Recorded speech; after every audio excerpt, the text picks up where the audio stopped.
ನಮಸ್ಕಾರ ಸ್ನೇಹಿತರೆ, ನನ್ನ ಪ್ರೀತಿಯ ವಿದ್ಯಾರ್ಥಿಗಳೇ ಹಾಗೂ ನನ್ನ ಪೂಜ್ಯ ಗುರುವೃಂದದವರೇ, ಆತ್ಮೀಯರೇ. ನಾವು ಈ ದಿನ ಸದನ ಸ್ಕೂಲ್ ಶಿಕಾರಿಪುರ ವತಿಯಿಂದ ಸಿರಿಗನ್ನಡ 10ನೇ ತರಗತಿ ಪ್ರಥಮ ಭಾಷೆ ಕನ್ನಡ ವಿಷಯಕ್ಕೆ ಸಂಬಂಧಪಟ್ಟಿರುವಂಥ ಒಂದು ವಿಶೇಷವಾದಂಥ ಒಂದು ಪಾಠದೊಂದಿಗೆ ಇವತ್ತು ನಿಮ್ಮ ಜೊತೆ ಭೇಟಿ ಮಾಡ್ತಾ ಇದ್ದೇನೆ. ಆ ಪಾಠದ ಹೆಸರು ಯುದ್ಧ ಪಾಠ. ನಮ್ಮ ಈಗಿನ ಪರಿಷ್ಕೃತವಾಗಿರುವಂಥ 10ನೇ ತರಗತಿಯ ಪರಿಷ್ಕೃತ ಪಠ್ಯದಲ್ಲಿ ಸೇರಿಸಿದ್ದಾರೆ. ಅದು ಕಳೆದ ಟೆಕ್ಸ್ಟ್ನಲ್ಲಿತ್ತು, ಆ ನಂತರ ಅದು ಬದಲಾವಣೆಯಾಗಿತ್ತು, ಮತ್ತು ಈ ಸರಿ ಸೇರಿಸಿದರೆ ಈ ವಿಷಯ ತಮಗೆಲ್ಲ ಗೊತ್ತಿದೆ. ಈ ಪಾಠದ ಮೇಲೆ ಕನಿಷ್ಠ ನಮ್ಮ ಬರುವಂಥ ವಾರ್ಷಿಕ ಪರೀಕ್ಷೆಯಲ್ಲಿ 4 ಅಂಕಗಳಿಗೆ ಅಥವಾ 5 ಅಂಕಗಳಿಗೆ ಇದರಲ್ಲಿ ಪ್ರಶ್ನೆಗಳನ್ನು ಕೇಳುವಂಥ ಸಾಧ್ಯತೆ ಇದೆ.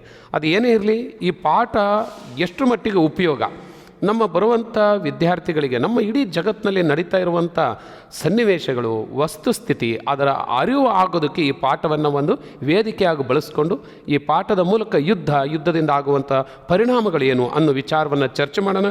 ತಮಗೆಲ್ಲರಿಗೂ ಆತ್ಮೀಯವಾದಂಥ ಸ್ವಾಗತವನ್ನು ಇದರಲ್ಲಿ ಕೋರ್ತಾ ಇದ್ದೇನೆ. ಯುದ್ಧ ಪಾಠ ಇದನ್ನು ಬರೆದಂಥವರು ಬಹಳ ವಿಶೇಷವಾದಂಥ ಚಿಂತನೆ ಇರುವಂಥ ಒಬ್ಬ ಲೇಖಕಿ ಸಾರಾ ಅಬೂಬಕರ್ ಬಹಳ ವಿಶಿಷ್ಟವಾದಂಥ ಒಬ್ಬ ವ್ಯಕ್ತಿತ್ವವನ್ನು ಹೊಂದಿರುವಂಥವ್ರು. ಅವರ ಪರಿಚಯದೊಂದಿಗೆ ಈ ಪಾಠದ ಮುಖ್ಯಾಂಶಗಳನ್ನು ಅರ್ಥ ಮಾಡ್ಕೊಳ್ಳೋಣ. ಇದರಲ್ಲಿ ನಾವು ಬಹಳ ಮುಖ್ಯವಾಗಿ ಗಮನಿಸಬೇಕಾಗಿರುವಂಥ ಅಂಶಗಳೇನು ಅಂದರೆ, ಸಣ್ಣ ಕಥೆಗಳ ಪರಿಚಯ.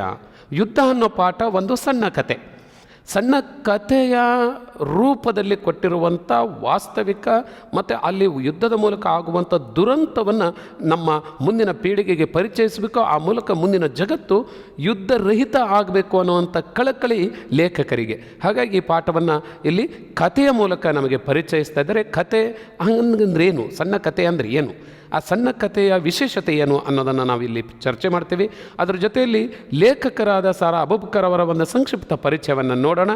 ಹಾಗೆ ಯುದ್ಧ ಪಾಠದ ಆಶಯ, ಯಾಕಾಗಿ ಈ ಯುದ್ಧ ಪಾಠವನ್ನು ಇವರು ಅಥವಾ ಈ ಪಾಠ ಅಥವಾ ಈ ಕತೆ ಯಾಕೆ ಇಟ್ಟಿದ್ದಾರೆ ಈ ನಮ್ಮ 10ನೇ ತರಗತಿಯ ಒಂದು ಟೆಕ್ಸ್ಟ್ನಲ್ಲಿ, ಅದನ್ನು ನಾವು ಪರಿಚಯ ಮಾಡ್ಕೊಳ್ಳೋಣ.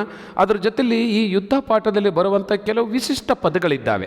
ಆ ವಿಶಿಷ್ಟ ಪದಗಳನ್ನು ಪದ ಪರಿಚಯದ ಹಿನ್ನೆಲೆಯಲ್ಲಿ ನೋಡೋಣ. ಹಾಗೆ ಯುದ್ಧ ಪಾಠದ ಅರ್ಥಗ್ರಹಿಕೆ, ಯುದ್ಧ ಪಾಠವನ್ನು ನಾವು ಓದ್ತಾ ಅಲ್ಲಿ ಬರುವಂಥ ಸನ್ನಿವೇಶಗಳು, ಅಲ್ಲಿ ಬರುವಂಥ ಸಂಭಾಷಣೆಗಳು, ಸನ್ನಿವೇಶಗಳು, ಅದರಲ್ಲಿ ಬರುವಂಥ ಏನೇನು ವಿಷಯಗಳಿದ್ದಾವೆ ಅದನ್ನು ಅರ್ಥ ಮಾಡ್ಕೊತ ಓದ್ತಾ ಹೋಗೋಣ. ಅದ್ರ ಜೊತೆಯಲ್ಲಿ ಕಲಿಕಾ ದೃಢೀಕರಣ. ಇಲ್ಲಿ ಇಡೀ ಪಾಠವನ್ನು ಓದಿದ ನಂತರ ಈ ಪಾಠದಲ್ಲಿ ಇರುವಂತಹ ಅಂಶಗಳು ನನಗೆ ಮನನ ಆಗಿದೆಯಾ, ನಮ್ಮ ವಿದ್ಯಾರ್ಥಿಗಳಿಗೆ ಮನನ ಆಗಿದೆಯಾ ಅನ್ನೋ ನಾವು ದೃಢಪಡಿಸ್ಕೊಳ್ಳೋದಕ್ಕಾಗಿ ಕೆಲವು ಕಲಿಕಾ ದೃಢೀಕರಣದ ಪ್ರಶ್ನೆಗಳಿದ್ದಾವೆ.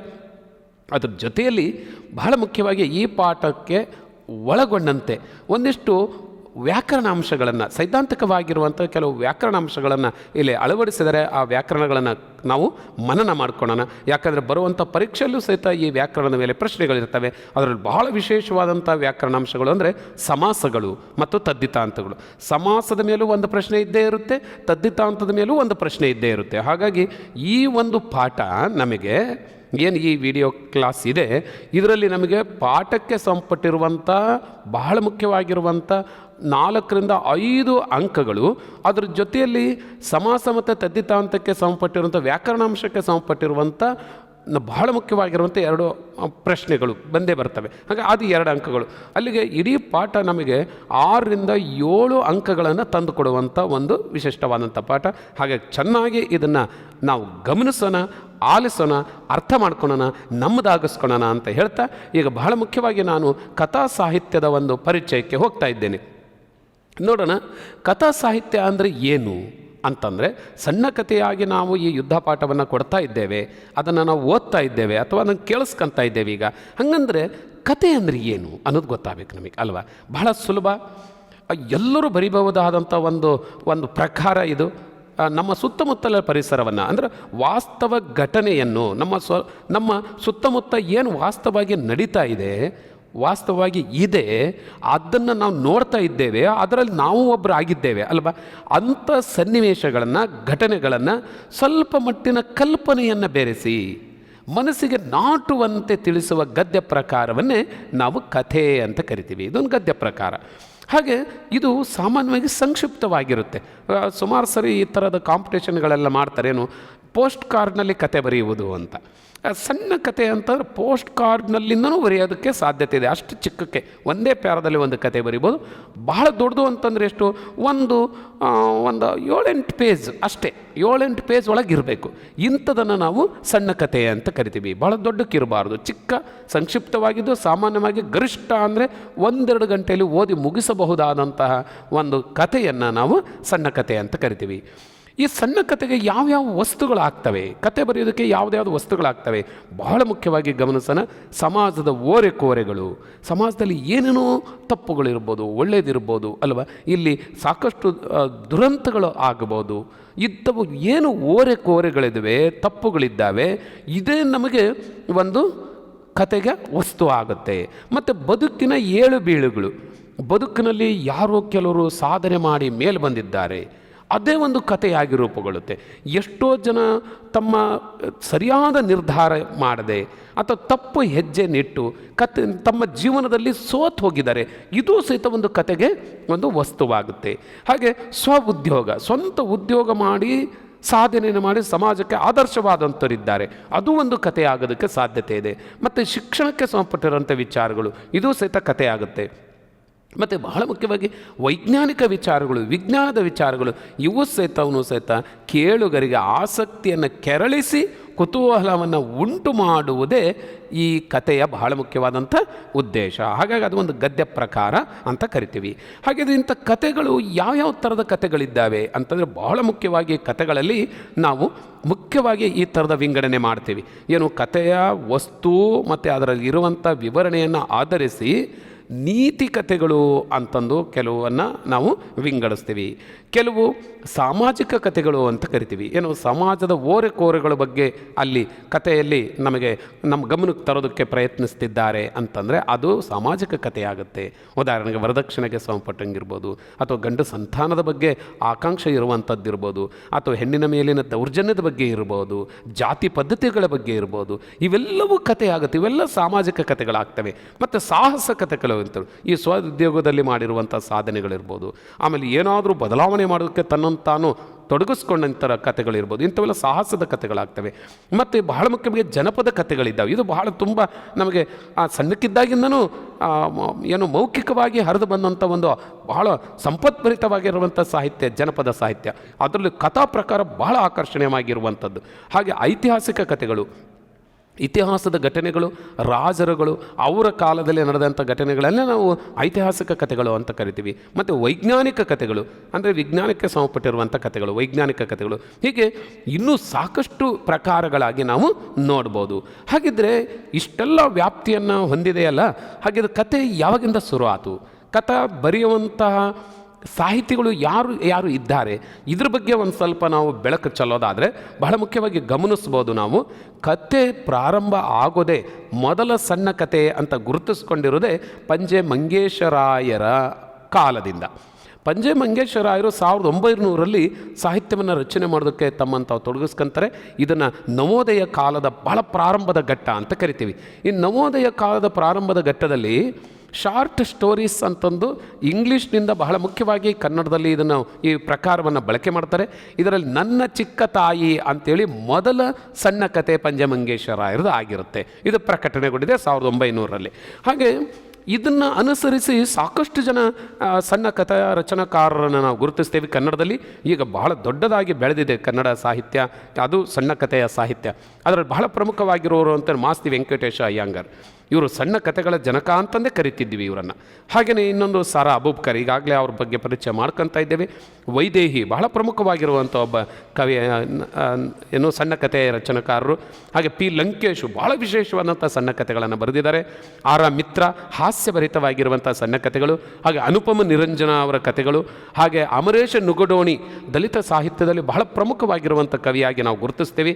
ಹಾಗೆ ಯು ಆರ್ ಅನಂತಮೂರ್ತಿ ನವ್ಯ ಸಾಹಿತ್ಯದ ಪ್ರಖರವಾದಂಥ ಸಣ್ಣ ಕಥೆಗಳನ್ನು ಕೊಟ್ಟಂಥ ಅತ್ಯಂತ ಶ್ರೇಷ್ಠ ಸಾಹಿತಿ ಅಂತ ಗುರುತಿಸ್ತೀವಿ. ಬಾಗಲುಡಿ ದೇವರಾಯರು, ಇವರೆಲ್ಲ ನಮಗೆ ಸಣ್ಣ ಕಥೆಯ ಪ್ರಮುಖ ಕಥಾ ರಚನಾಕಾರರಾಗಿ ನಾವು ಗುರುತಿಸ್ತೀವಿ. ಹಾಗಿದ್ದರೆ ನೋಡೋಣ, ಸೇದ ಈಗ ಸಣ್ಣ ಕಥೆ ಅಂದ್ರೇನು ಗೊತ್ತಾಯಿತು, ಸಣ್ಣ ಕಥೆ ಯಾವಾಗಿಂದ ಪ್ರಾರಂಭ ಆಯಿತು ಅಂತ ಗೊತ್ತಾಯಿತು, ಸಣ್ಣ ಕಥೆಯ ವಸ್ತು ಯಾವುದು ಅಂತ ಗೊತ್ತಾಯಿತು. ನಮ್ಮ ಕನ್ನಡದಲ್ಲಿ ಪ್ರಮುಖ ಸಣ್ಣ ಕಥೆ ರಚನಾಕಾರರು ಯಾರು ಅಂತ ನಾವು ನೋಡಿದ್ವಿ. ಈಗ ನಾವು ಬಹಳ ಮುಖ್ಯವಾಗಿ ಈ ಪಾಠಕ್ಕೆ ಸಂಬಂಧಪಟ್ಟಿರುವಂಥ ಲೇಖಕರು ಸಾರಾ ಅಬೂಬಕರ್. ಸಾರಾ ಅಬೂಬಕರ್ ಅವರ ಪರಿಚಯವನ್ನು ನೋಡೋಣ. ಸಾರಾ ಅಬೂಬಕರ್ ಅವರು ಈಗಾಗಲೇ ಗೊತ್ತಿದೆ ನಮಗೆ 36/1936 ಜನಿಸ್ತಾರೆ ನಮ್ಮ ಟೆಕ್ಸ್ಟ್ ಪ್ರಕಾರ ಅಲ್ವಾ. ಅವರು ಕಳೆದ ವರ್ಷ ಜನವರಿ 10, 2023 ತೀರ್ಕೊಂತಾರೆ, ನಿಧನರಾಗ್ತಾರೆ. ಹಾಗೇ ಇವರು ಊರು ಯಾವುದು ಅಂತಾರೆ, ಗಡಿನಾಡ ಕನ್ನಡಿಗರು ಅಂತ ಕರಿತೀವಿ. ಇವರಿಗೆ ಕಾಸರಗೋಡು, ಕೇರಳ ರಾಜ್ಯದ ಕಾಸರಗೋಡಿನಲ್ಲಿ ಇವರು ಜನಿಸ್ತಾರೆ. ಅಲ್ಲೇ ಅವರು ಇರ್ತಾರೆ. ಮತ್ತು ಮಂಗಳೂರಿನಲ್ಲಿ ಆನಂತರ ಬಂದಿದ್ದು, ಅವರು ತೀರ್ಕೊಂಡಿದ್ದು, ನಿಧನರಾಗಿದ್ದು ಮಂಗಳೂರಿನಲ್ಲಿ. ಹಾಗೆ ಇವರು ಬರೆದಂಥ ಬಹಳ ಪ್ರಮುಖವಾಗಿರುವಂಥ ಕೃತಿಗಳು ಅಂತಂದರೆ ಚಂದ್ರಗಿರಿಯ ತೀರದಲ್ಲಿ ಅಂತ ಹೇಳಿ ಒಂದು ಕೃತಿ, ಹಾಗೆ ಸಹನ, ಕದನ ವಿರಾಮ ಅಂಥೇಳಿ, ವಜ್ರಗಳು ಅನ್ನುವಂಥ ಕೃತಿಯನ್ನು ಬರೆದಿದ್ದಾರೆ. ಚಪ್ಪಲಿಗಳು ಅನ್ನುವಂಥ ಬಹಳ ವಿಶೇಷವಾದಂಥ ಒಂದು ಸಣ್ಣ ಕತೆ. ಹಾಗೆಯೇ ಅರ್ಧರಾತ್ರಿಯಲ್ಲಿ ಹುಟ್ಟಿದ ಕೂಸು ಅಂತ ಹೇಳಿ, ಇವೆಲ್ಲ ಅವರು ಬರೆದಂಥ ಪ್ರಮುಖವಾಗಿರುವಂಥ, ಹಾಗೆ ಇನ್ನು ತಳವಡೆದ ದೋಣಿ, ಇವೆಲ್ಲಕ್ಕೆ ಸುಮಾರಷ್ಟು ಇವರ ಕೃತಿಗಳಿದ್ದಾವೆ. ಇವರ ಸಾಹಿತ್ಯ ಕೃಷಿಯನ್ನು ಕಂಡು ನಮ್ಮ ಸಮಾಜ, ಸರ್ಕಾರ ಅವರಿಗೆ ಕೊಟ್ಟಂಥ ಪ್ರಶಸ್ತಿಗಳಲ್ಲಿ ಬಹಳ ಪ್ರಮುಖವಾಗಿರುವಂಥ ಪ್ರಶಸ್ತಿ ಅಂದರೆ ನೃಪತುಂಗ ಪ್ರಶಸ್ತಿ, ಹಾಗೆ ಕರ್ನಾಟಕ ಸಾಹಿತ್ಯ ಅಕಾಡೆಮಿ ಪ್ರಶಸ್ತಿ ಇವರಿಗೆ ಕೊಟ್ಟು ಗೌರವಿಸಲಾಗಿದೆ. ಹಾಗಿದ್ರೆ ಇವರು ಬರೆದಂಥ ಬಹಳ ಪ್ರಮುಖವಾಗಿರುವಂಥ ಕೃತಿ ಅಂತ ಹೇಳಿದೆ ನಾನು, ಯಾವುದು ಚಪ್ಪಲಿಗಳು. ಆ ಚಪ್ಪಲಿಗಳು ಅನ್ನುವಂಥ ಕೃತಿಯಿಂದನೇ ನಾವು ಯುದ್ಧ ಅನ್ನೋ ಪಾಠವನ್ನು ಆಯ್ಕೆ ಮಾಡಿದ್ದಾರೆ ಇಲ್ಲಿ. ಇದು ನಮ್ಮ ಗಮನಕ್ಕೆ ಇರಲಿ. ಹಾಗಿದ್ದರೆ ನಾವು ಇನ್ನಷ್ಟು ಇವರ ಒಂದಿಷ್ಟು ವಿವರವಾದಂಥ ಮಾಹಿತಿ ನೋಡೋದಾದರೆ ನೋಡಿ, ಸಾರಾ ಅಬೂಬಕರ್ ಅವರು ಇವರಾಗಲೇ ನಮಗೆ ಗೊತ್ತಿರುವಂತೆ 30 ಜೂನ್ 1936 ಕಾಸರಗೋಡಿನಲ್ಲಿ ಜನಿಸ್ತಾರೆ. ಇವರು ಬಹಳ ಮುಖ್ಯವಾಗಿ ನಾವು ಗಮನಿಸಬೇಕಾಗಿರೋದು ಏನು ಅಂತಂದರೆ, ಮಹಿಳೆಯರ ಸಾಹಿತ್ಯ ರಚನೆಯಲ್ಲಿ ತೊಡಗಿರುವುದು ಅಪರೂಪದ ಕಾಲ ಆಗಿತ್ತು. ಆವಾಗ ಯಾರು ಮಹಿಳೆಯರು ಸಾಹಿತ್ಯ ರಚನೆ ಮಾಡ್ತಾರೆ ಅಂದರೆ ಅದು ನಿಷಿದ್ಧ ಅನ್ನೋ ರೀತಿಯಲ್ಲಿತ್ತು. ಅಂಥ ಸಂದರ್ಭದಲ್ಲಿ, ಅಪರೂಪ ಅನ್ನುವಂಥ ಸಂದರ್ಭದಲ್ಲಿ ಇವರು ಬರೆಯೋದಕ್ಕೆ ಪ್ರಾರಂಭಿಸ್ತಾರೆ. ಹಾಗೆ ನಾಡಿನ ಖ್ಯಾತ ಕಥೆಗಾರ್ತಿಯಾಗಿ, ಕಾದಂಬರಿಗಾರ್ತಿಯಾಗಿ ಇವರು ಜನಪ್ರಿಯತೆಯನ್ನು ಗಳಿಸಿದ್ದಾರೆ. ಇವರು ಬರೆದಂಥ ಕೃತಿಗಳನ್ನು ಇನ್ನಷ್ಟು ನೋಡೋದಾದರೆ ನಾವು ಖೆಡ್ಡ ಅಂತ ಹೇಳುವ ಒಂದು ಕೃತಿ, ಸುಳಿಗೆ ಸಿಕ್ಕವರು ಅನ್ನೋದೊಂದು ಕೃತಿ, ಹಾಗೆಯೇ ಬಹಳ ಪ್ರಮುಖವಾಗಿರುವಂಥ ಕೆಲವು ಕಾದಂಬರಿಗಳನ್ನು ನಾವು ನೋಡೋದಾದರೆ ಇದರಲ್ಲಿ ಪಯಣ ಅನ್ನೋದು ಹೇಳಿ ಒಂದು ಇದು ಕೃತಿ, ಬಹಳ ವಿಶೇಷವಾದಂಥ ಕಥಾ ಸಾಹಿತ್ಯಗಳು ಇದ್ದಾವೆ. ಹಾಗೆ ಇವರ ಕೃತಿಯ ಒಂದು ಏನು ಸಾಹಿತ್ಯ ಕೃಷಿಗಾಗಿ ಇವ್ರಿಗೆ ಕೊಟ್ಟಿರುವಂಥದ್ದು ನಾವು ನೋಡಿದ್ದೇವೆ. ಈಗಾಗಲೇ ಕನ್ನಡ ಸಾಹಿತ್ಯ ಪರಿಷತ್ತಿನ ಬಹಳ ಮುಖ್ಯವಾಗಿರುವಂಥ ಒಂದು ನೃಪತುಂಗ ಪ್ರಶಸ್ತಿ ಇರ್ಬೋದು, ಕರ್ನಾಟಕ ಸಂಸ್ಕೃತಿ ಚಿಂತಕರಲ್ಲಿ ಇವರು ಸಹಿತ ಒಬ್ಬರಾಗಿದ್ದರು ಅನ್ನೋದು ನಾವು ಗಮನಿಸಬೇಕಾಗುತ್ತೆ. ಈಗ ನಾವು ಸಹಿತ ಪಾಠದ ಒಂದು ಸನ್ನಿವೇಶಕ್ಕೆ ಬರೋದಾದರೆ, ಇಲ್ಲಿ ಯುದ್ಧ ಅಂದ ತಕ್ಷಣ ನಮಗೆ ಗಮನಕ್ಕೆ ಬರೋದೇನು ಅಂತಂದರೆ ಜೆಟ್ ವಿಮಾನಗಳು ಅಲ್ವಾ. ಏನು ಕ್ಷಿಪಣಿಗಳನ್ನು ದಾಳಿ ಮಾಡುವಂತಹ ವಿಮಾನಗಳು, ಕ್ಷಿಪಣಿಗಳನ್ನು ಬಂದು ಹಾಕುವಂಥದ್ದು, ಅಲ್ಲಿ ಆ ಕ್ಷಿಪಣಿಗಳನ್ನು ಹಾಕಿದಾಗ ಅಲ್ಲಿ ಆಗುವಂಥ ದೊಡ್ಡ ದುರಂತ ಅಲ್ವಾ. ಈ ಸ್ಥಿತಿಯನ್ನು ಇಲ್ಲಿ ಯುದ್ಧ ಪಾಠ ನಮಗೆ ಪರಿಚಯಿಸುತ್ತೆ. ಹಾಗೆ ಯುದ್ಧ ಅಂದ ತಕ್ಷಣ ಕ್ಷಿಪಣಿಗಳನ್ನು ಹೊತ್ತೊಯ್ಯುವಂಥ ಈ ಏನು ರಾಕೆಟ್ಗಳನ್ನು ನೋಡಿದ ತಕ್ಷಣ ಭಯ ಆಗುತ್ತೆ ಅಲ್ವಾ. ಹಾಗೆ ಅದರಿಂದ ಆಗುವಂಥ ನೋಡಿ, ಆ ರಾಕೆಟ್ಟು ಕ್ಷಿಪಣಿಗಳನ್ನು ಕೆಳಗೆ ಹಾಕ್ತು ಅಂದ ತಕ್ಷಣ, ಬಾಂಬ್ಗಳನ್ನು ಹಾಕ್ತು ಅಂದ ತಕ್ಷಣ ಅಲ್ಲಿ ಆಗುವಂಥ ಸನ್ನಿವೇಶ ಏನು ಅಂತಂದರೆ, ಅಲ್ಲಿ ದೊಡ್ಡದಾದಂಥ ಒಂದು ಏನು ಆಸ್ಫೋಟ ಆಗುತ್ತೆ. ಅಲ್ಲಿರುವಂಥ ಏನು ಕೆಳಗೆ ಬಿದ್ದ ತಕ್ಷಣ ಅಲ್ಲಿರುವಂಥ ವಸ್ತುಗಳಿಗೆ ಏನೇ ಇರಲಿ, ಮನೆ, ಊರು, ಜನ ಏನಿದ್ರೂ ಸಹಿತ ಅದು ಪೂರ್ತಿ ಧ್ವಂಸ ಆಗಿ ಹೋಗ್ಬಿಡುತ್ತೆ ಅಲ್ವಾ. ದೊಡ್ಡ ನಷ್ಟ ಆಗುತ್ತೆ. ಈ ಥರದ ಒಂದು ಸನ್ನಿವೇಶ ಇಲ್ಲಿ ಏನಾಗ್ಬಿಡುತ್ತೆ, ಇಲ್ಲೊಬ್ಬ ವೈದ್ಯ ಯುದ್ಧ ಭೂಮಿಗೆ ಹೋಗಿ ಅಲ್ಲಿ ಯುದ್ಧ ಮಾಡ್ತಾ ಇರುವಂತಹ ಏನು ನಮ್ಮ ಸೈನಿಕರಿದ್ದಾರೆ ಅವರಿಗೆ ಚಿಕಿತ್ಸೆ ಕೊಡೋದಕ್ಕಾಗಿ ಒಂದು ವಿಮಾನದಲ್ಲಿ ಪೈಲಟ್ ಮತ್ತು ಒಬ್ಬ ವೈದ್ಯ, ರಾಹಿಲ್ ಅಂತ ಹೇಳಿ ಒಬ್ಬ ವೈದ್ಯ ಸೈನಿಕ ಇಬ್ಬರು ಹೋಗ್ತಾ ಇರ್ತಾರೆ. ಅಲ್ಲಿ ಸ್ಫೋಟ ಆಗಿಬಿಡುತ್ತೆ. ಸ್ಫೋಟ ಆದ ತಕ್ಷಣ, ವಿಮಾನ ಸ್ಫೋಟ ಆದ ತಕ್ಷಣ ಅಲ್ಲಿ ಇಬ್ಬರು ಬೀಳ್ತಾರೆ. ಬಟ್ ಸೈನಿಕ ಪೈಲಟ್ ಏನಾಗ್ತಾನೋ ಗೊತ್ತಾಗೋದೇ ಇಲ್ಲ. ಈ ಕಥೆಯಲ್ಲಿ ಏನನ್ನು ಆಯ್ಕೆ ಮಾಡ್ಕೊತಾರೆ, ರಾಹಿಲ್ ಸೀದಾ ಅವನು ನೀರಿನಲ್ಲಿ ಬೀಳ್ತಾನೆ. ಒಂದು ನದಿ ಹರಿದು ಹೋಗ್ತಾ ಇರುತ್ತೆ, ಆ ನದಿಯ ನೀರಿನಲ್ಲಿ ಬೀಳ್ತಾನೆ, ದೊಡ್ಡದಾದಂಥ ನದಿ. ಅದನ್ನು ಈಸ್ತಾ ಹೋಗ್ತಾನೆ. ಆ ಒಂದು ಸನ್ನಿವೇಶವನ್ನು ಯುದ್ಧದಲ್ಲಿ ಈ ಪಾಠದ ಪ್ರಾರಂಭದ ಒಂದು ಸನ್ನಿವೇಶವನ್ನು ಇಲ್ಲಿ ನೋಡ್ತಾ ಇದ್ದೀವಿ. ಹಾಗಿದ್ದರೆ ಈ ಪಾಠದ ಆಶಯ ಏನಿದೆ ಅನ್ನೋದು, ಏನನ್ನು ಈ ಪಾಠ ನಮ್ಮ ಗಮನವನ್ನು ಸೆಳೆಯುತ್ತೆ ಅಂತ ಇದರ ನೋಡೋದಾದರೆ, ಈ ಪಾಠದಲ್ಲಿ ಬಹಳ ಮುಖ್ಯವಾಗಿ ಎರಡು ದೇಶಗಳ ನಡುವೆ ಯುದ್ಧ ನಡೀತಾ ಇದೆ. ಇದು ಬಹಳ ಮುಖ್ಯವಾದಂಥ ಒಂದು ಸನ್ನಿವೇಶ. ಈ ಕಥೆ ಈಗ ನಾನು ಯುದ್ಧ ಪಾಠದ ಕಥೆ ಪ್ರಾರಂಭ ಮಾಡ್ತಾ ಇದ್ದೀನಿ. ಎರಡು ದೇಶಗಳು, ಒಂದು ದೇಶ ನಮ್ಮದು ಏನು ಲೇಖಕರು ಹೇಳ್ತಿದ್ದಾರೆ, ಅದು ಇನ್ನೊಂದು ದೇಶ ವಿರೋಧಿ ದೇಶ ಅಂತ ತಿಳ್ಕೊಳ್ಳಿ. ಎರಡು ದೇಶದ ನಡುವೆ ಯುದ್ಧ ನಡೀತಾ ಇದೆ. ಆ ಯುದ್ಧದಲ್ಲಿ ದೇಶದ ಗಡಿ ಭಾಗದಲ್ಲಿ ಸಮುದ್ರದ ಮೇಲಿನ ಆಕಾಶದಲ್ಲಿ ಹಾರುತ್ತಿದ್ದ ಒಂದು ವಿಮಾನ ವೈರಿಗಳ ವೈಮಾನಿಕ ದಾಳಿಯಿಂದ ಅದು ಸ್ಫೋಟಗೊಳ್ಳುತ್ತೆ, ನುಚ್ಚು ನೂರಾಗಿ ಬೀಳುತ್ತೆ. ಅದು ಬೀಳುವುದು ನದಿಯ ಮೇಲೆ ಬೀಳುತ್ತೆ, ನದಿಯಲ್ಲಿ ಬಿದ್ದು ಬಿಡುತ್ತೆ. ಅದರಲ್ಲಿದ್ದ ವೈದ್ಯ ಸೈನಿಕನೊಬ್ಬನು ಏನು ಮಾಡ್ತಾನೆ, ಅವನ ಕಾಲಿಗೆ ತೀವ್ರವಾದಂಥ ಪೆಟ್ಟಾಗುತ್ತೆ. ಕಷ್ಟಪಟ್ಟು ನೀರಿನಲ್ಲಿ ಈಜ್ತಾನೆ ಈಜಿ ಅವನು ದಡ ಸೇರ್ತಾನೆ. ದಡ ಸೇರಿದ ಮೇಲೆ ಅಲ್ಲಿಯೇ ಇದ್ದ ಅನ್ಯ ದೇಶದವರ ಕುಟುಂಬದಲ್ಲಿ ಉಂಟಾಗಿರುವ ಒಂದು ಸಂಕಷ್ಟವನ್ನು ನೋವಿನಲ್ಲಿಯೂ ಅವನು ಪರಿಹರಿಸ್ತಾನೆ. ಅದು ಬಹಳ ಮುಖ್ಯವಾದಂಥ ಒಂದು ಸನ್ನಿವೇಶ. ಇದು ಏನು ಮಾಡ್ತಾನೆ, ಅಲ್ಲೇ ಅನ್ಯ ದೇಶದ ಅಂದರೆ ಬೇರೆ ದೇಶದ ಒಂದು ಕುಟುಂಬದಲ್ಲಿ ಏನೋ ಘಟನೆ ನಡೀತಾ ಇರುತ್ತೆ. ಏನು ಘಟನೆ ಅನ್ನೋದು ನಾವು ಪಾಠದಲ್ಲಿ ನಾವು ಗಮನಿಸೋಣ. ಬಹಳ ಸಂಕಷ್ಟದಲ್ಲಿರ್ತಾರೆ, ಯುದ್ಧ ನಡೀತಾ ಇದೆ, ಗಡಿ ಪ್ರದೇಶದಲ್ಲಿರುವಂಥ ಕುಟುಂಬ. ಅಲ್ಲಿ ಏನೋ ಒಂದು ಬಹಳ ತುರ್ತಾದಂಥ ಒಂದು ಸನ್ನಿವೇಶ ಅಥವಾ ಕಷ್ಟ ನಡೀತಾ ಇರುತ್ತೆ. ಆ ಸನ್ನಿವೇಶದಲ್ಲಿ ಇವನು ಬೇರೆ ದೇಶದೂ ಆದರೂ ಸಹಿತ ಆ ಕುಟುಂಬಕ್ಕೆ ತನ್ನ ಕೈಯಲ್ಲಿ ಆದಂಥ ಸೇವೆಯನ್ನು ಮಾಡ್ತಾನೆ.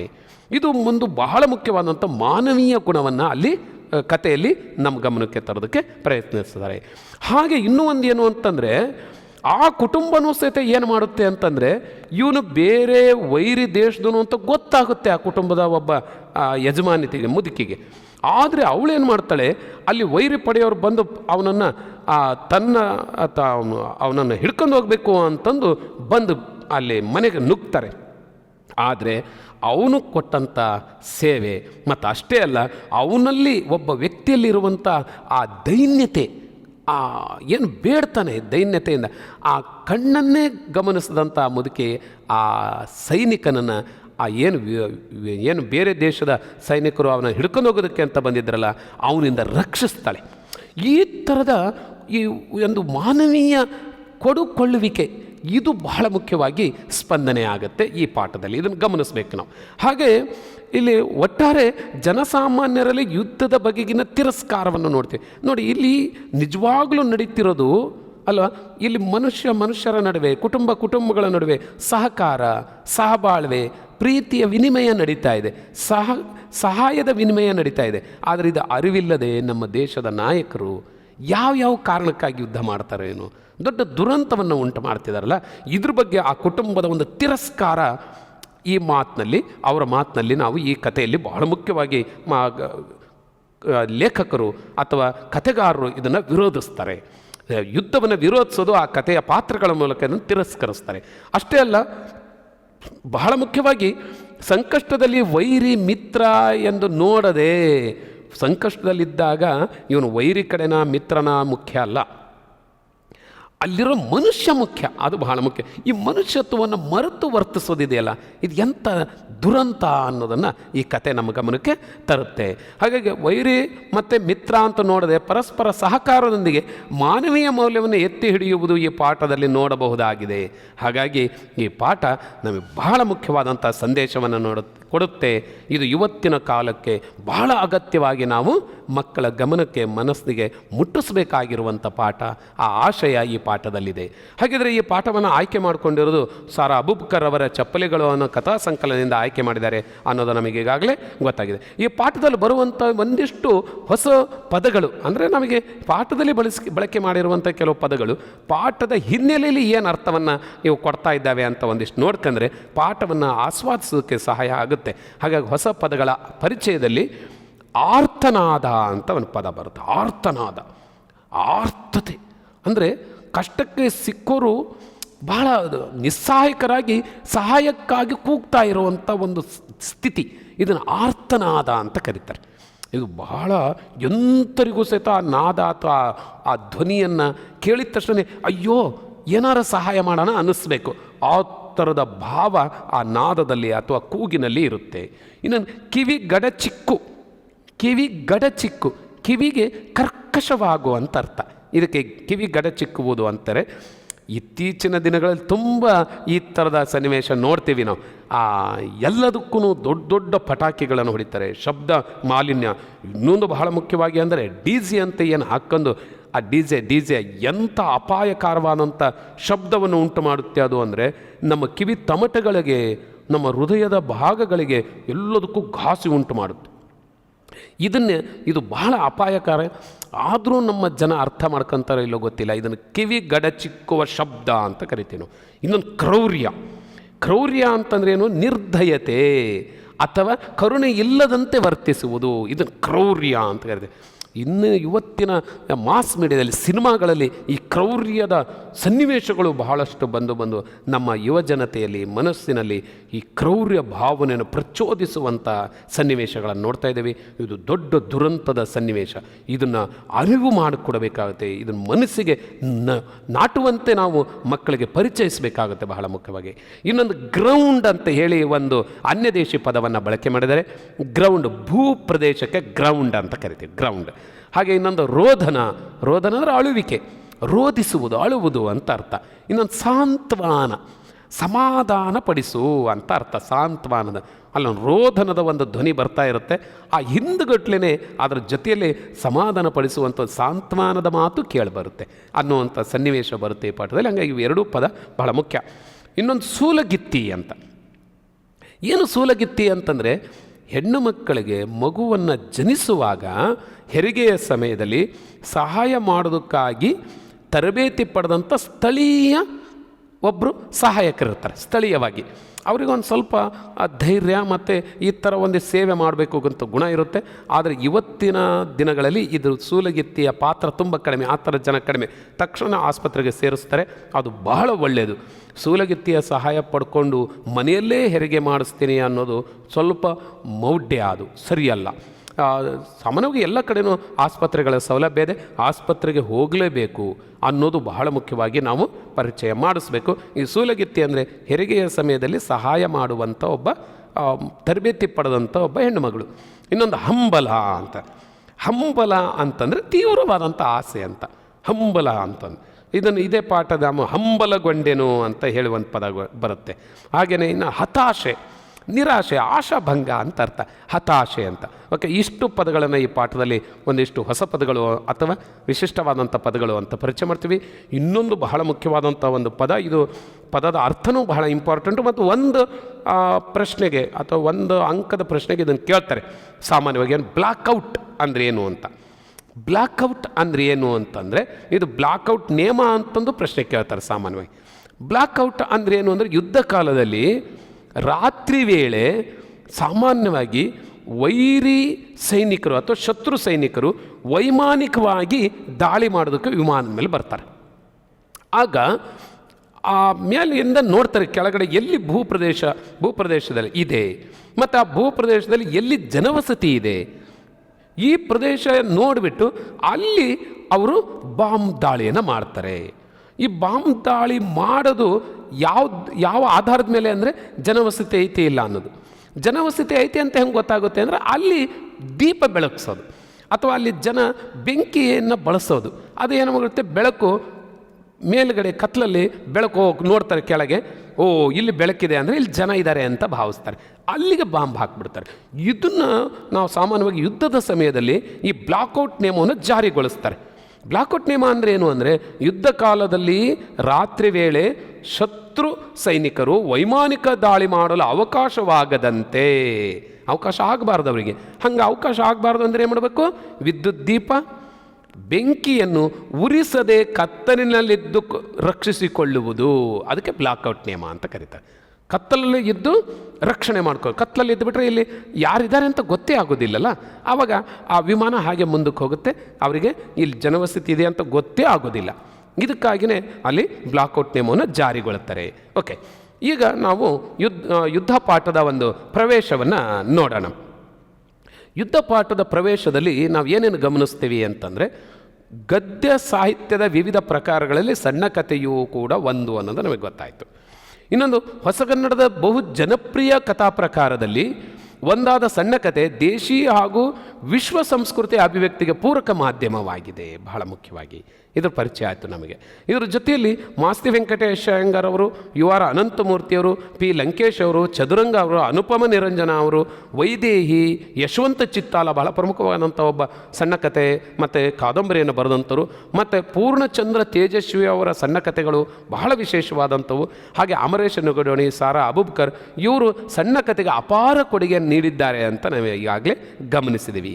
ಹಾಗೆ ಇನ್ನೊಂದು ಸಮಾಜದಲ್ಲಿನ ಏಳು ಬೀಳುಗಳು, ಜನರ ಬದುಕು ಬವಣೆಗಳು, ನೋವು ನಲಿವುಗಳು, ಕ್ರೌರ್ಯ, ಶಾಂತಿ ಮತ್ತು ಅದರ ಪರಿಣಾಮಗಳು, ಮಾನವೀಯ ಮೌಲ್ಯಗಳು ಎಲ್ಲವೂ ಸಣ್ಣ ಕಥೆಗೆ ವಸ್ತುಗಳಾಗ್ತವೆ ಅಂತ ನಮಗೀಗ ಪರಿಚಯ ಆಗಿದೆ ಅಲ್ವಾ. ಇನ್ನೊಂದು ಬಹಳ ಇಂಪಾರ್ಟೆಂಟಾಗಿ ನಾವು ಗಮನಿಸಬೇಕಾಗಿರೋದೇನೆಂದರೆ, ಯುದ್ಧ ಅನ್ನೋದು ಇತಿಹಾಸದ ಉದ್ದಕ್ಕೂ ಇರುವಂಥದ್ದೇ ಆಗಿದೆ.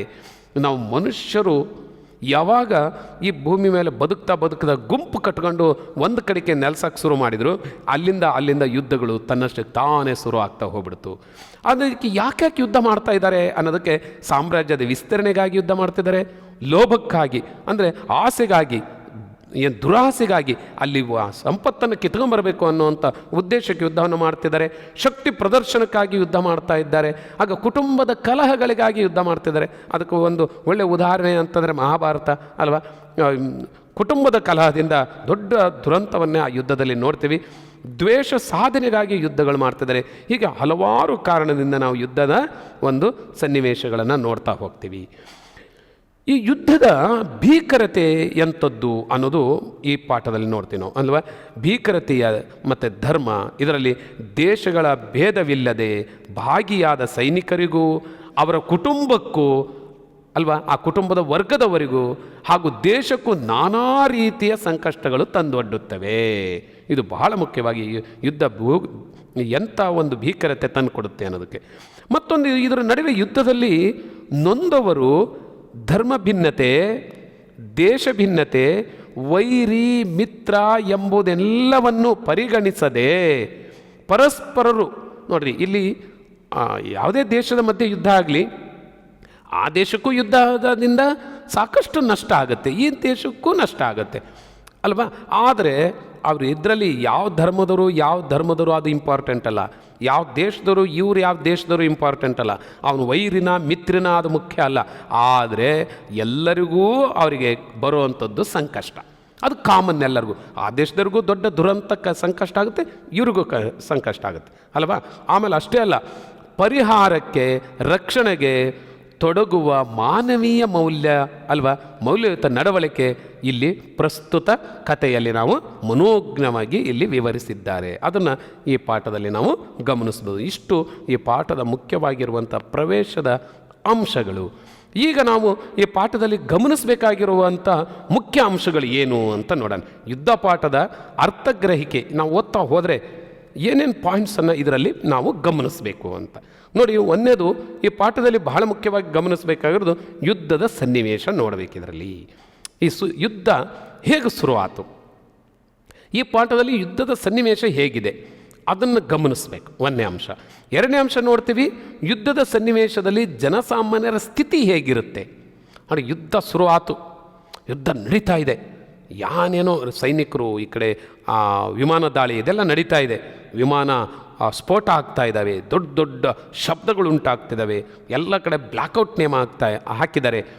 ಆದರೆ ಅಲ್ಲಿಯ ಜನಸಾಮಾನ್ಯರ ಸ್ಥಿತಿ ಏನಾಗಿರ್ಬೋದು ಅಲ್ವಾ, ಎಂಥ ಸ್ಥಿತಿಯಲ್ಲಿದ್ದಾರೆ ಅನ್ನೋ ನಾವು ಅರಿವು ಮಾಡ್ಕೋಬೇಕಲ್ಲ. ಈ ಪಾಠ ಆ ಅರಿವನ್ನು ತಂದು ಕೊಡುತ್ತೆ ಬಹಳ ಮುಖ್ಯವಾಗಿ. ಇನ್ನೊಂದು, ಇದರಲ್ಲಿ ಬರುವಂಥ ಪಾತ್ರಗಳು ಮುದುಕಿಯ ಕುಟುಂಬ ಮತ್ತು ರಾಹಿಲನು ಮಾಡಿದ ಸಹಾಯ ಎಂಥದ್ದೊಂದು. ಮುದುಕಿಯ ಕುಟುಂಬಕ್ಕೆ ಇನ್ನೊಂದು ದೇಶ, ರಾಹಿಲನ ವಿರೋಧಿ ದೇಶದಲ್ಲಿ ಇರುವಂತಹ ಒಂದು ಕುಟುಂಬದಲ್ಲಿರುವಂಥ ಒಂದು ಮುದುಕಿ ಮತ್ತು ಅವಳ ಸೊಸೆ, ಅವರಿಬ್ಬರಿಗೂ ಬಹಳ ಸಂಕಷ್ಟದಲ್ಲಿ ತೊಡಗಿರ್ತಾರೆ. ಯಾಕೆ ಅಂತಂದರೆ, ಅವಳ ಸೊಸೆ ಹೆರಿಗೆಯ ಸನ್ನಿವೇಶ, ಗರ್ಭಿಣಿ ಇರ್ತಾಳೆ, ಹೆರಿಗೆ ಆಗ್ತಾ ಇರುತ್ತೆ, ಹೆರಿಗೆ ನೋವು ಬಂದುಬಿಟ್ಟಿದೆ, ಆಸ್ಪತ್ರೆಗೆ ಕರ್ಕೊಂಡು ಹೋಗೋಕ್ಕೆ ಸಾಧ್ಯ ಆಗ್ತಾಯಿಲ್ಲ, ಹೊರಗಡೆ ಯುದ್ಧದ ಸನ್ನಿವೇಶ, ಬಾಂಬ್ ದಾಳಿ ನಡೀತಾ ಇದೆ, ಹೊರ ಕದ ತೆಗಿಯೋಂಗಿಲ್ಲ, ಹೋಗಲಿ ಹತ್ತಿರದಲ್ಲಿ ಎಲ್ಲಾದರೂ ಸೂಲಗಿತ್ತಿನ ಕರ್ಕೊಂಬರೋಣ ಅಂತಂದರೆ ಅದಕ್ಕೂ ಹೋಗೋದಕ್ಕೆ ಆಗ್ತಾಯಿಲ್ಲ. ಅಂಥ ಸನ್ನಿವೇಶದಲ್ಲಿ ರಾಹಿಲ್ ಅಲ್ಲಿ ಹೋಗ್ತಾನೆ. ಹೋದಾಗ ಆ ಕುಟುಂಬಕ್ಕೆ ಇವನು ಸಹಾಯ ಮಾಡ್ತಾನೆ. ಯಾಕೆ ಅಂದರೆ ಇವನು ವೈದ್ಯ. ಏನು ಸಹಾಯ ಮಾಡ್ದ ಅಂತ ನಾವು ಭಾಳ ಮುಖ್ಯವಾಗಿ ಗಮನಿಸಬೇಕು. ಹೇಗೆ ಸಹಾಯ ಮಾಡ್ದ ಅಂತ ನೋಡಬೇಕು. ಅದರ ಜೊತೆಯಲ್ಲಿ ಆ ಮುದುಕಿಯನ್ನು ಸಹಿತ ಇವನು ವಿರೋಧ ದೇಶದವನು ಅಂತ ಗೊತ್ತಾದ್ರೂ ಅವನನ್ನು ರಕ್ಷಣೆ ಮಾಡ್ತಾಳೆ. ಅವ್ರಿಗೆ ಎಂಥ ಒಂದು ಸಹಬಾಳ್ವೆ, ಸಹ ಸಂಬಂಧ ಇದೆ, ಮಾನವೀಯತೆ ಅಂತ ಕರೆಯೋದು ಇದಕ್ಕೇನೆ ಅಲ್ವಾ. ಇಲ್ಲಿ ಅವನನ್ನು ರಕ್ಷಣೆ ಮಾಡ್ತಾಳೆ. ಹೇಗೆ ರಕ್ಷಣೆ ಮಾಡಿದ್ಲು ಅನ್ನೋ ರೀತಿ ನಾವು ಇದರಲ್ಲಿ ಗಮನಿಸಬೇಕು. ಇನ್ನೊಂದು ಬಹಳ ಮುಖ್ಯವಾಗಿ, ಆಮೇಲೆ ಮಾರನೇ ದಿನ ಇಬ್ಬರು ಕೂತ್ಕೊಂಡು ಮಾತಾಡುವಾಗ ಆ ರಾಹಿಲ್ ಒಬ್ಬ ಸೈನಿಕ, ಮುದುಕಿಯ ಮಗನೂ ಸಹಿತ ಸೈನಿಕನಾಗಿ ಯುದ್ಧಕ್ಕೆ ಹೋಗಿದ್ದಾನೆ, ಯುದ್ಧ ರಂಗದಲ್ಲಿ ಇದ್ದಾನೆ. ಆ ಕೊರತೆ ಇದೆಯಲ್ಲ, ಆ ನೋವು ಇದೆಯಲ್ಲ ಅವಳಿಗೆ, ಅದನ್ನು ಯುದ್ಧದ ಬಗ್ಗೆನೇ ತಿರಸ್ಕಾರವಾಗಿ ಮಾತಾಡ್ತಾಳೆ ರಾಹಿಲ್ನ ಎದುರಿಗೆ. ಏನಂತ ಮಾತಾಡಿದ್ಲು ಹಾಗಿದ್ರೆ? ಹಾಗಾದ್ರೆ ಯುದ್ಧದ ಬಗ್ಗೆ ಮುದುಕಿಯ ತಿರಸ್ಕಾರದ ನುಡಿಗಳು ಏನು ಅನ್ನೋದನ್ನು ನಾವಿಲ್ಲಿ ಪಾಯಿಂಟ್ಔಟ್ ಗುರುತಿಸ್ಕೋಬೇಕಾಗುತ್ತೆ. ಇನ್ನೊಂದು, ಯುದ್ಧದ ಬಗ್ಗೆ ಮುದುಕಿ ಮತ್ತು ರಾಹಿಲನ ನಡುವೆ ಸಂಭಾಷಣೆ ಏನು ನಡೀತು, ಏನೇನು ಮಾತಾಡ್ಕೊಂಡ್ರಿ ಇಬ್ಬರು, ಇಷ್ಟು ನಾವು ಈ ಪಾಠದಲ್ಲಿ ಮುಖ್ಯವಾಗಿ ಗಮನಿಸಬೇಕು. ಇಷ್ಟು ನಮಗೆ ಅರ್ಥ ಬಿಟ್ಟರೆ, ಅದಕ್ಕೆ ಅರ್ಥಗ್ರಹಿಕೆಯ ಮುಖ್ಯಾಂಶಗಳು ಅಂತ ಕರಿತೇವೆ. ಇದು ಅರ್ಥ ಬಿಟ್ಟರೆ, ಇಷ್ಟು ನಮ್ಮ ಗಮನಕ್ಕೆ ಬಂದುಬಿಟ್ರೆ ಇಡೀ ಪಾಠ ನಮಗೆ ಅರ್ಥ ಆಯ್ತು ಅಂತ ಅರ್ಥ. ಹಾಗಾಗಿ ತುಂಬ ಸುಲಭವಾಗಿರುವಂಥ ಕಥಾ ವಿಧಾನ ಇರೋದರಿಂದ ತುಂಬ ಸುಲಭವಾಗಿ ಗೊತ್ತಾಗುತ್ತೆ. ಪಾಠ ನೋಡ್ತಾ ಹೋಗೋಣ. ನಿಮ್ಮ ಹತ್ರ ಟೆಕ್ಸ್ಟ್ ಬುಕ್ ಇದ್ದರೆ ದಯವಿಟ್ಟು ಆ ಟೆಕ್ಸ್ಟ್ ಬುಕ್ಕನ್ನು ತಕ್ಕೊಂಡು ಕೂತ್ಕೊಳ್ಳಿ, ನೋಡ್ತಾ ಹೋಗಿ.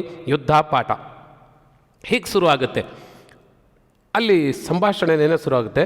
ಡಾಕ್ಟರ್, ರೇಡಿಯೋ ಸಮನಾಗಿ ಕಾರ್ಯನಿರ್ವಹಿಸುತ್ತಿಲ್ಲ, ಗ್ರೌಂಡಿನೊಡನೆ ಸಂಪರ್ಕ ಬೆಳೆಸಲು ಸಾಧ್ಯವಾಗುತ್ತಿಲ್ಲ, ಎಲ್ಲಾದರೂ ಹೇಗಾದರೂ ಇಳಿಸೋಣವೆಂದರೆ ಈ ಕತ್ತಲಲ್ಲಿ ಏನೂ ಕಾಣಿಸುತ್ತಿಲ್ಲವಲ್ಲ, ವಿಮಾನದ ಪೈಲಟ್ ನುಡಿದನು. ಇದನ್ನು ಕೇಳ್ತಿರ್ತಾರೆ ಸಾಮಾನ್ಯ.